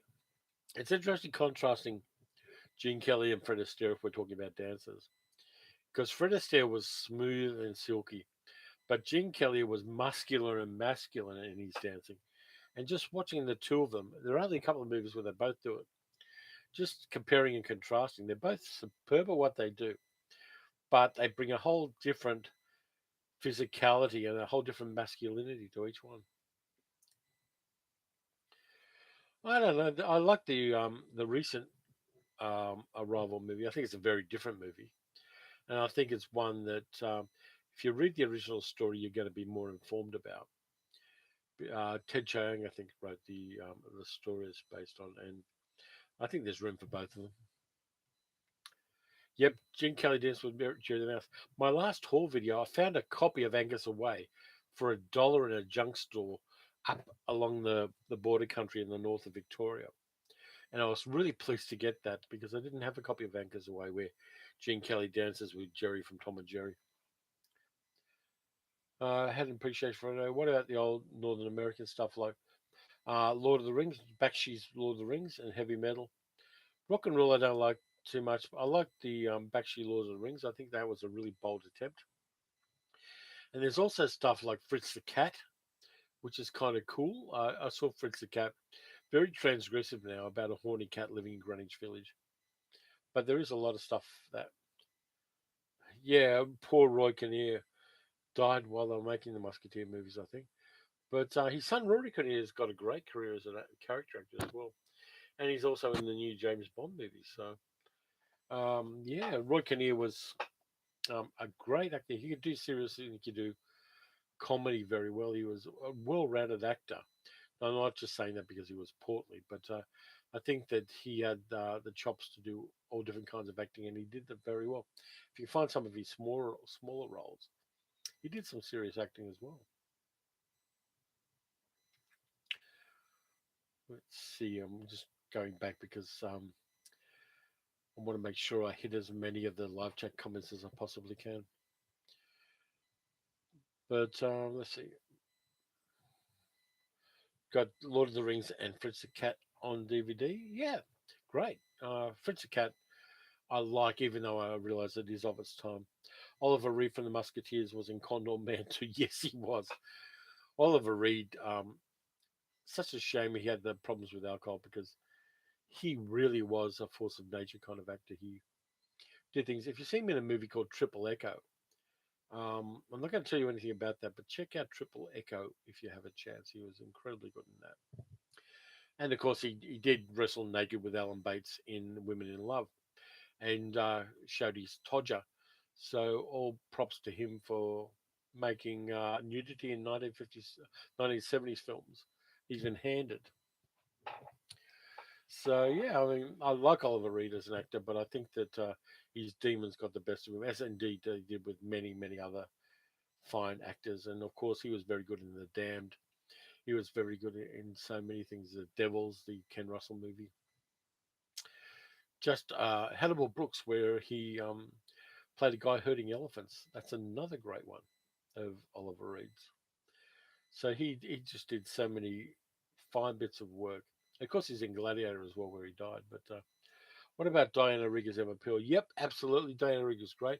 I think she's one of the good Bond girls as well in on Her Majesty's Secret Service, even though her and George Lazenby didn't get on. I think she brought a forthrightness, and she always played in those kind of roles actors who didn't take shit from guys, or characters, sorry, they didn't take shit from guys, and I've got to respect that. And the fact that she turned up in Game of Thrones recently before she died, a lot of props to her. Fine, fine actress all through her career, and she blazed her own path, and that's something I always respect.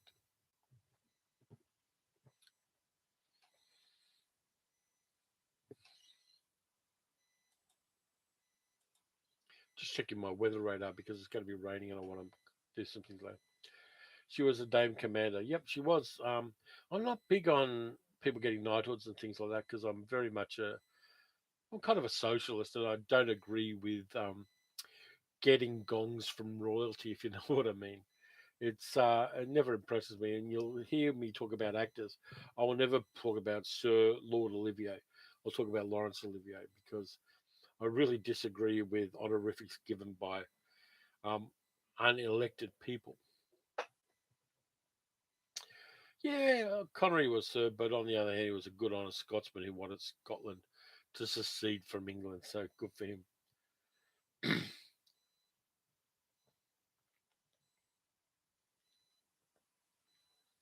Yeah, Tezuka. I haven't seen some of Tezuka's I didn't like. I think that he did some really interesting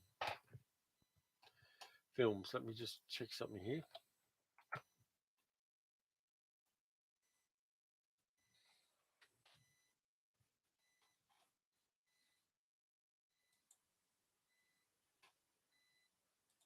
I'm gonna have to check out those Tetsuka ones that you mentioned because yeah, being 90 is a good age to die for Connery. Yeah, he did have the cognitive decline, which is the horrible part. As long as you don't get that and you don't get too much of a physical decline, I want to live forever. Probably won't, but I'm doing well so far.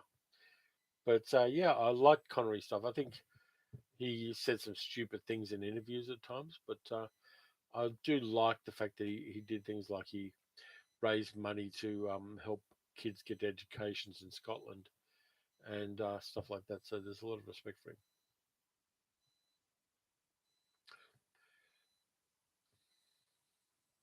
Yep, definitely hit the like button and subscribe if you could. Thank you, son of a red shirt. I was having so much fun with the conversation, I forgot to do the housework. Um, the League of Extraordinary Gentlemen movie. I think that was a missed opportunity. I think that it could have been so much better. And had it been able to be made, say, 5 years later, and had the people taken more respect for the original intellectual property, it could have been so much better. Darby O'Gill and Little People with Sean Connery in it. I think I saw that at the cinema when I was a kid and I didn't recognize Sean Connery. Yeah, I'm not sure how Irish people think about it, but it's one of those American movies that are nostalgic about Irish people in an interesting way. Thank you, Ecos, for giving me the thumbs up. Always appreciate it. The channel, by the way, is doing fantastically well.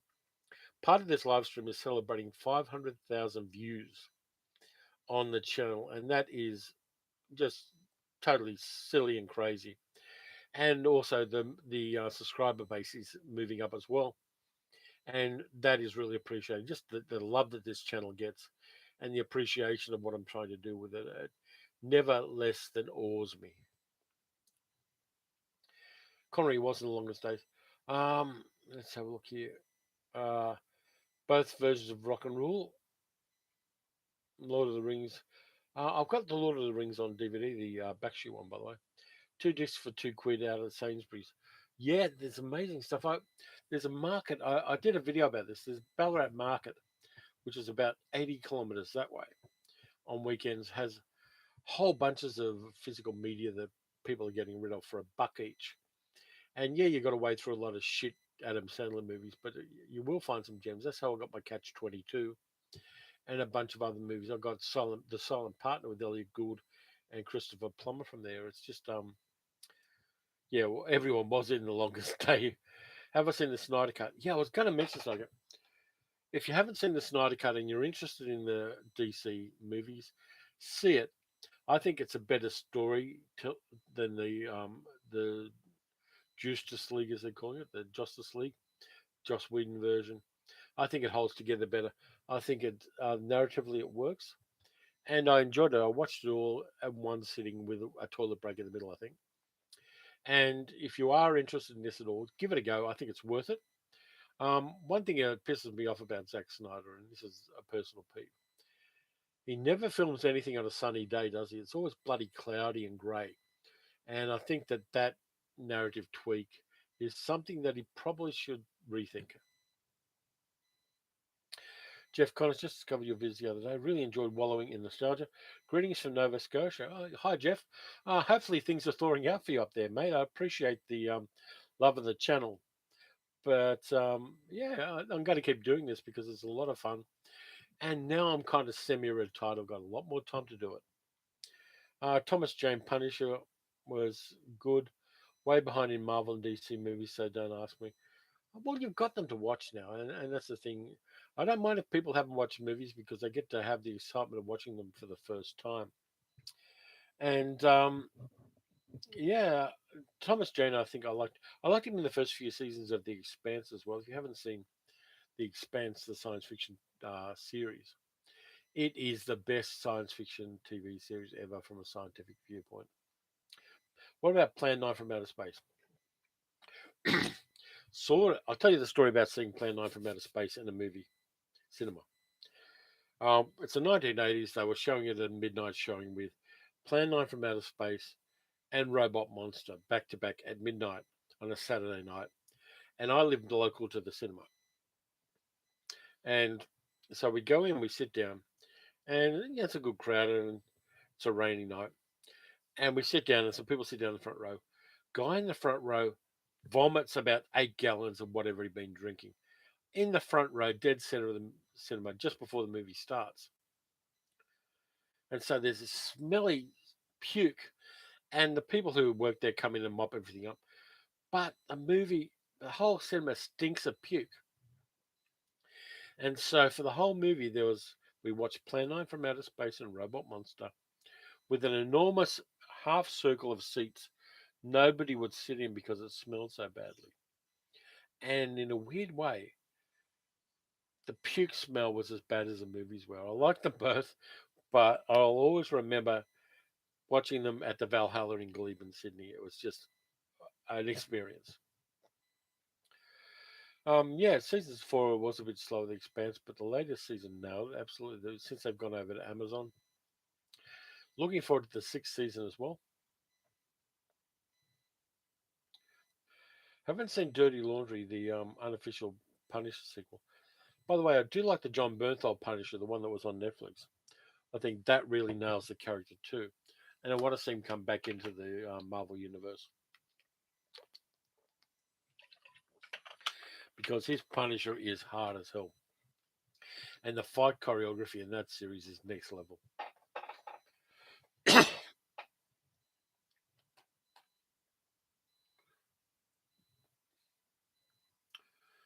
Geez, doesn't time fly when you're talking about movies?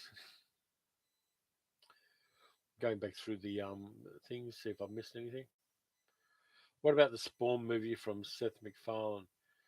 I'll wait and see. I saw the old Spawn movie, and the special effects on that are crazy bad. Yeah, I'd see them soon if you want to watch the Netflix Marvel series because I think they're going to go away soon. I think that Disney and Marvel are taking it all back in house, and that Netflix may well drop them from the streaming platform. Spawn didn't like that much. I mean, it wasn't a franchise that I was already engaged with from the comics, but I think it's worth rebooting. I think it may well work as a reboot, but sometimes the special effects take you out of the movie. And I rewatched it a few years ago, and those janky special effects and the janky CG effects took me totally out of the movie. Falcon and the Winter Soldier. Yes, I did see the first episode of that, and I'm in for the ride. I also saw WandaVision. I enjoyed that as well. I'm a Marvel fanboy in some ways, but I'm not going to whinge and bleed if because WandaVision only got one series because that's what it was meant to do. But Falcon and the Winter Soldier, I'm there. I think it's addressing some interesting issues and giving us peace in a different parts of the universe. Yeah, a lot of people liked the first Spawn movie at the time and that's the thing, it is of its time. And some movies, they don't age well, other movies do. For instance, we rewatched Revenge of the Nerds for an ABC radio gig where we were looking at nostalgic movies that we'd seen back in the day. And it doesn't hold up well at all. All of the so-called heroes in that movie are sex predators, and these days will be arrested for harassment.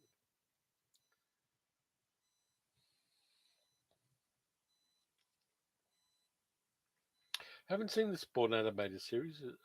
It is better. Okay. Doctor Strange TV movie from the 1970s with Jessica Walters in it. Yeah, I saw that one. I think that there is some interesting 1970s stuff. There's of course the Incredible Hulk stuff, where they also brought in Thor and Daredevil, but only did a half-assed job of it. But I'm engaged in Doctor Strange because I read the comics and I love the kind of craziness of the comics. I've been backfilling on the more recent Doctor Strange stuff, and I still like it. I like that whole kind of Marvel magic universe with Brother Voodoo in it and Werewolf and Werewolf by Night. All those kind of comic series are definitely my jam. Hi, Grant. Sorry you just got in because we're going to end in about 20 minutes or so. I'm going to extend it a little bit, but we'll get there. Spawn Animated is quite good. I'll have to check out an episode. Sorry, I've been talking for a while and the throat's giving out, but I'll keep going. Really should do a thermos of good coffee. By the way, where I live in Melbourne, we're the coffee culture capital of the world.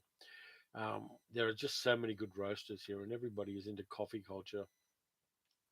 It's really fun because I can get some of the best coffee in the world sent to me by mail. Um, yeah, so let's see. Anything else anybody wants to bring up?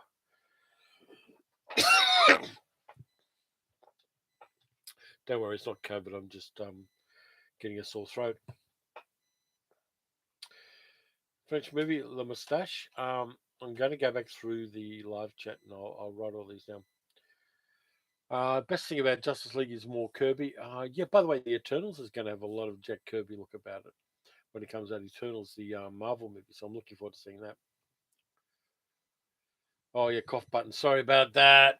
Oh shit. Hang on, I've got a cough button here. Let's try the cough button. You ready? How was that? Movie picture formats. Justice League was in 4:3. I think the 4:3 works because it lets you, focuses you in on the characters. I don't mind that it was in 4:3. I think that there's room for all different kinds of movie formats. I think that the way that Snyder wanted it was to have give it more intimacy because it was being shown at home. So having it in 4:3 kind of works. I don't particularly disagree with that, and I think that the narrative worked. Late cities, late 60s, the Shuttered Room. Let me just remind myself on that. I'll open up another IMDb window.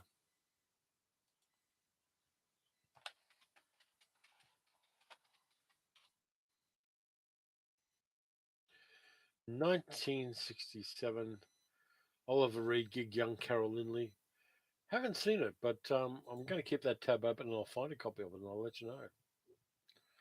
But thanks for the tip because I've seen a lot of stuff, but I haven't seen everything, which is a bit of a shame. But I'm always willing to backfill on older movies that are kind of interesting.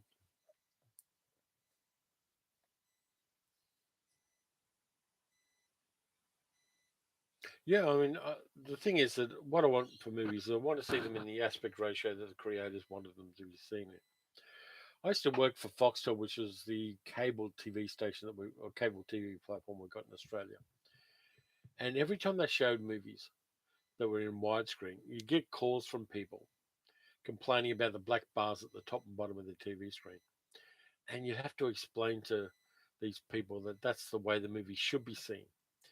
And it got so frustrating, and we were punching tables and things like that because people just refused to understand aspect ratios. Speaking of French cinema, Alain de Lyon, well, most everybody's favorite is The Samurai. Oh, yeah. Oh, you mean Alain Delon? Yeah. The Samurai, pretty solid movie, no doubt.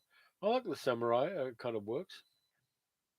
And Alain Delon, His wife, sorry, his sister Natalie DeLong was also beautiful. But yeah, he did a couple of crime movies. Have you seen him lately though? Time has taken Alain Delon down the back alley and beat the shit out of him.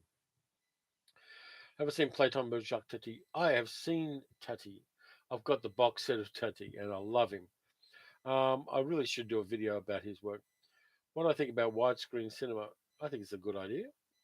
Is it a channel, or are we talking about generally the aspect ratios? Mammoth with Gerard Depardieu. Yeah, absolutely. People who want pan and scan need to be taken out the back and shot. Let's just face it, they're beyond redemption. The ratio, yeah, I like widescreen. I hate pan and scan. And I saw the Hateful Eight in Super Panavision at the Astor when it came out, and it was a whole new experience. Just seeing that incredibly widescreen and seeing a movie that Tarantino had made to live in that incredibly wide aspect ratio was a game changer for me. It really made me see that using different aspect ratios give you a different kind of storytelling. Strictly Sega on Laserdisc. G'day. Yeah, it's yeah. I want original aspect ratios in the movies I watch. I've done a video about some of my book collection. If you go back to about the third video I did something about reference books I recommend. Anthony, my local blockbuster would warn people not to rent movies if they were widescreen or foreign language. Did you burn the blockbuster down because you should have? Anybody who doesn't want people to watch widescreen or foreign language films doesn't deserve to be running anything. They should have. They should be picking up rubbish in the street for a living. Uh, I learned so much. I learned so much more from foreign language films than I do from so many other movies.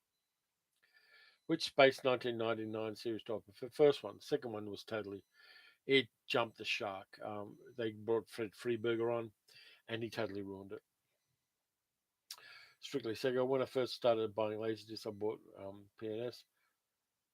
Till I got Great Escape and noticed you could see who they were talking to since they were replacing the 200 discs.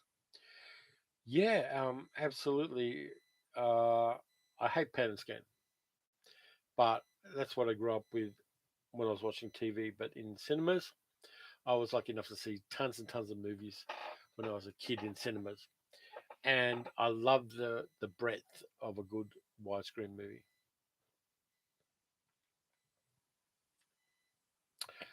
First widescreen VHS releases Star Wars trilogy, Alien, and Die Hard. Well, 2 out of 3 ain't bad. Battlestar Galactica. No, I don't like Battlestar Galactica because Battlestar Galactica, which was a copy of Star Wars, which was a copy of a whole bunch of science fiction novels that George Lucas happened to read. Favorite version of the Killers? I like the original one with Lancaster. I also like the one with Lee Marvin and Ronald Reagan playing the bad guy. I think they both work, but I kind of lean towards the Burt Lancaster one because it's also got Ava Gardner in it. Monsieur Klein French movie from 1977. Alain Delon caught in a bizarre and fatal plot of mistaken identity under the Nazi occupation. I'm going to have to find that one. Remember going to Die Hard 2 in the cinemas and the screen expands out. It's what a feeling. Yeah, absolutely. I'm, I have this ongoing chat when I do ABC radio with my friend Rebecca McLaren, where we agree that there's only 3 Die Hard movies and the ones after that just don't exist. But those 3 are choice and a lot of fun. Do I have any thoughts about Buck Rogers in the 21st century with Jill Gerard? As few as possible. I don't think it was very good. Glenn Larson was a shit TV series maker, and nobody will convince me otherwise. But yeah, I like the first couple of Die Hard movies. I did a video about how I won $500 watching Die Hard. You should find that video back in the archive because that was a lot of fun. And the interesting thing is, I made that video, and then a friend of mine who was there when I had the bet about Die Hard confirmed everything I said. Yeah, so I think we'll agree on this channel as well. There are only three Die Hard movies, but yeah, so I'll make that canon for the channel. There are only three Die Hard movies. The other two will not be discussed. Wages of Fear, absolutely. Yves Montand. I like Yves Montand. He was also a song and dance man. And he did a musical with Barbara Streisand called On a Clear Day You Can See Forever. But yeah, in Wages of Fear, dead solid. I like Montand. I got a lot of time for him. And I listened to a internet radio station called Arctic Outpost Radio. And they play a lot of Yves Montand as well. Which movie did Alain Delon do with Charles Bronson? What about Doctor Who? Tom Baker was who I watched when I was young. Not a big Doctor Who fan. Um, Red and Red 2, seen them. I liked them a lot. The original comic's a lot harder. If you want to go back and read the original Red comics, they are dead solid.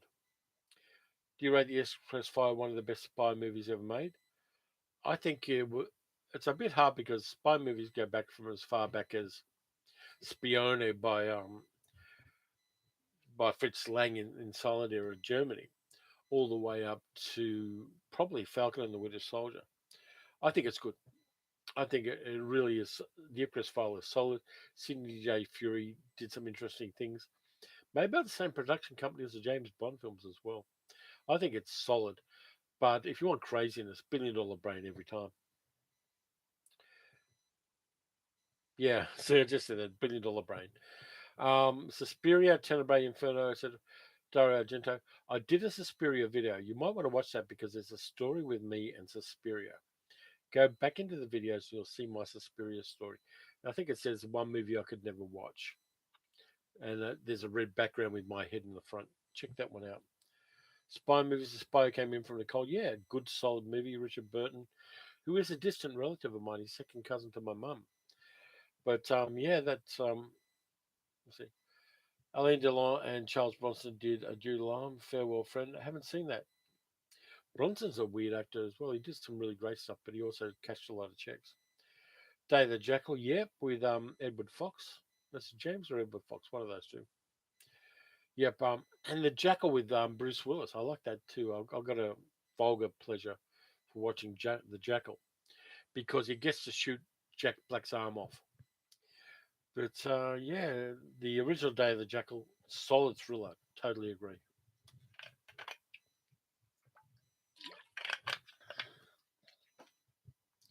Sorry, just got to check something on my phone. All good. Sorry. Yeah, I remember the bit from Day of the Jackal where he's testing out the sniper rifle and blowing watermelons apart. Um, that's the first time I ever saw anybody blow a watermelon apart in a movie, and I loved it. So, anything else we want to talk about? Let me have a look. I actually made a list, which I haven't actually done. What about them or Tarantula? Yep, I like both them and Tarantula, which I saw at midnight movies. I think them works better than Tarantula in some ways because it's got a lot of groundedness about it. Yeah, the gun was fantastic in both versions of the Jackal. Absolutely.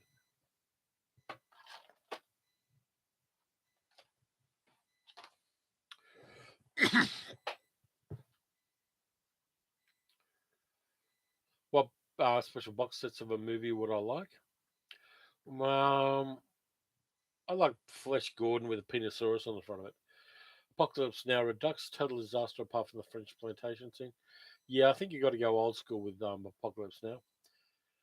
Watched Jackie Chan in Who Am I last night. A bit slow, but it had some funny bits. Bat Lancaster for me with Lynn Comet right in a small role. Yeah, we're talking about the Killers. Yeah, I love John Cassavetes and Angie Dickinson. Yep, she was very hot. If they get it's the Hobbit movie in one film, couldn't be a good movie.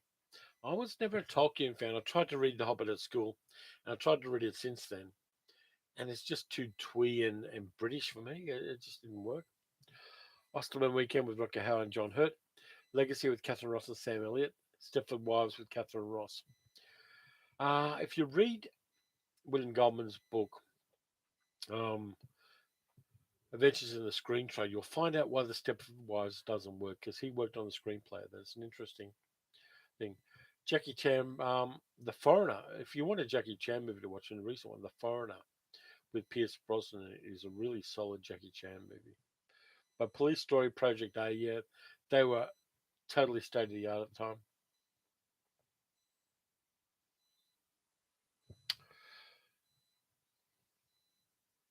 Any kaiju? Godzilla fan, any kaiju? I did 24 hours of kaiju. If you look back at the videos, I watch kaiju movies for 24 hours on this channel.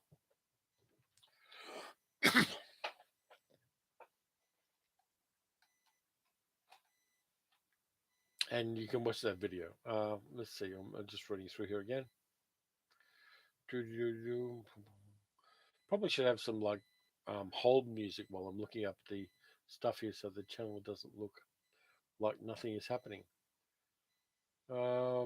Yes, see you, Boris Music. Are you heading off? Let's see what else I've got here to play with.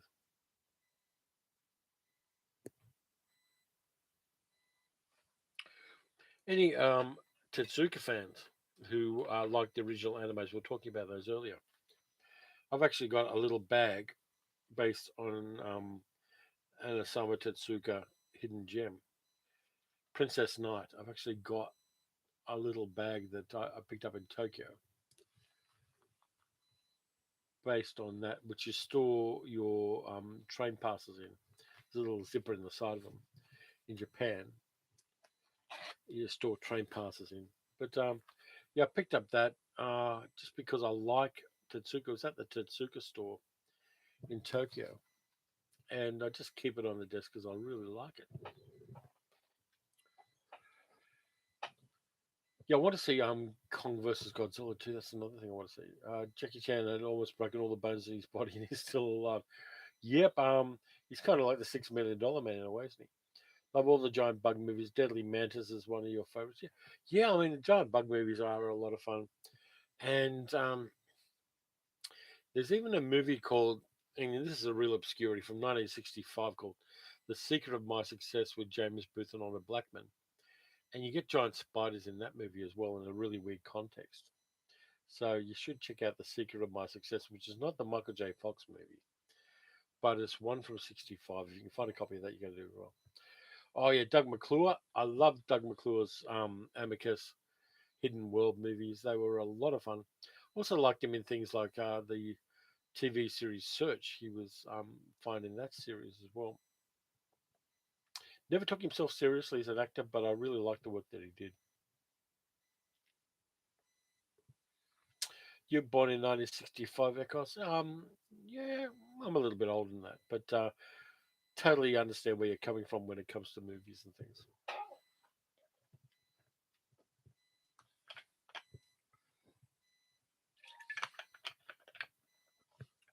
Sicilian Clan. Yep, Alain Delon also has Jean Gabon on it. Fantastic movie. The hijacked a 747 and landed on a highway. Yeah, absolutely. The Sicilian Clan, if you haven't seen it, it's got a great soundtrack too, The Sicilian Clan. It's just one of those great Euro crime movies of the era. Any Jean Gabon fans, there are just so many ones. His Maigret movies that were made in the late 1950s are next level good. 1961 Godzilla fan, hey.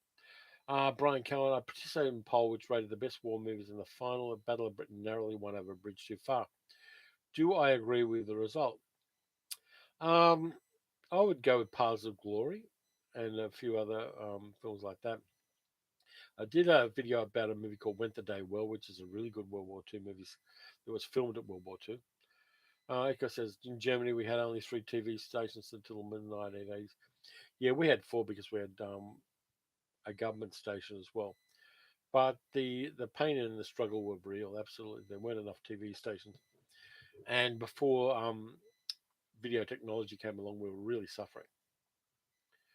Son of the Red Shirt. I'm sure most everyone in the chat knows this, but in case they don't, the Simpsons in-house actor Troy McClure and his films are supposed to be based on Doug McClure. Yep, they were, and respect to them for recognizing Doug McClure because he was always fun. Yeah, Went the Day Wells on TV one afternoon. It is solid. Cool. Anyway, I'm going to close this down now because I've got stuff to do, and unfortunately, I have to do it. So, anybody want to say goodbye on the live stream before we go? Because I want to say goodbye to all of you because this has been a lot of fun, and you've made my first real live chat a lot easier than it would have been otherwise. It didn't go in any direction particularly, but it was just shooting the shit about movies. So everybody, anything you want to recommend, and we'll just kind of close this down, mostly because I have to. Now, good night, Ecos. Seen a Battle of Our Jizz, have seen it. Me, yeah, thank you too. Thank you for being a part of this. I really appreciate it. And okay, Mr. DJ Zenji, goodbye in the style of George from Rainbow. Thank you. Yeah, everybody, we will do this again. Tom, thank you. Take it steady. We'll be back. Absolutely. We'll do more live streams with this. I'll just shut it down and okay. Grant, thank you. Okay, Terry, enjoyable for sure. Next time, take care. Brian, thank you. Godzilla fan, thank you. And I will catch all of you guys later when I remember how to shut this damn thing down.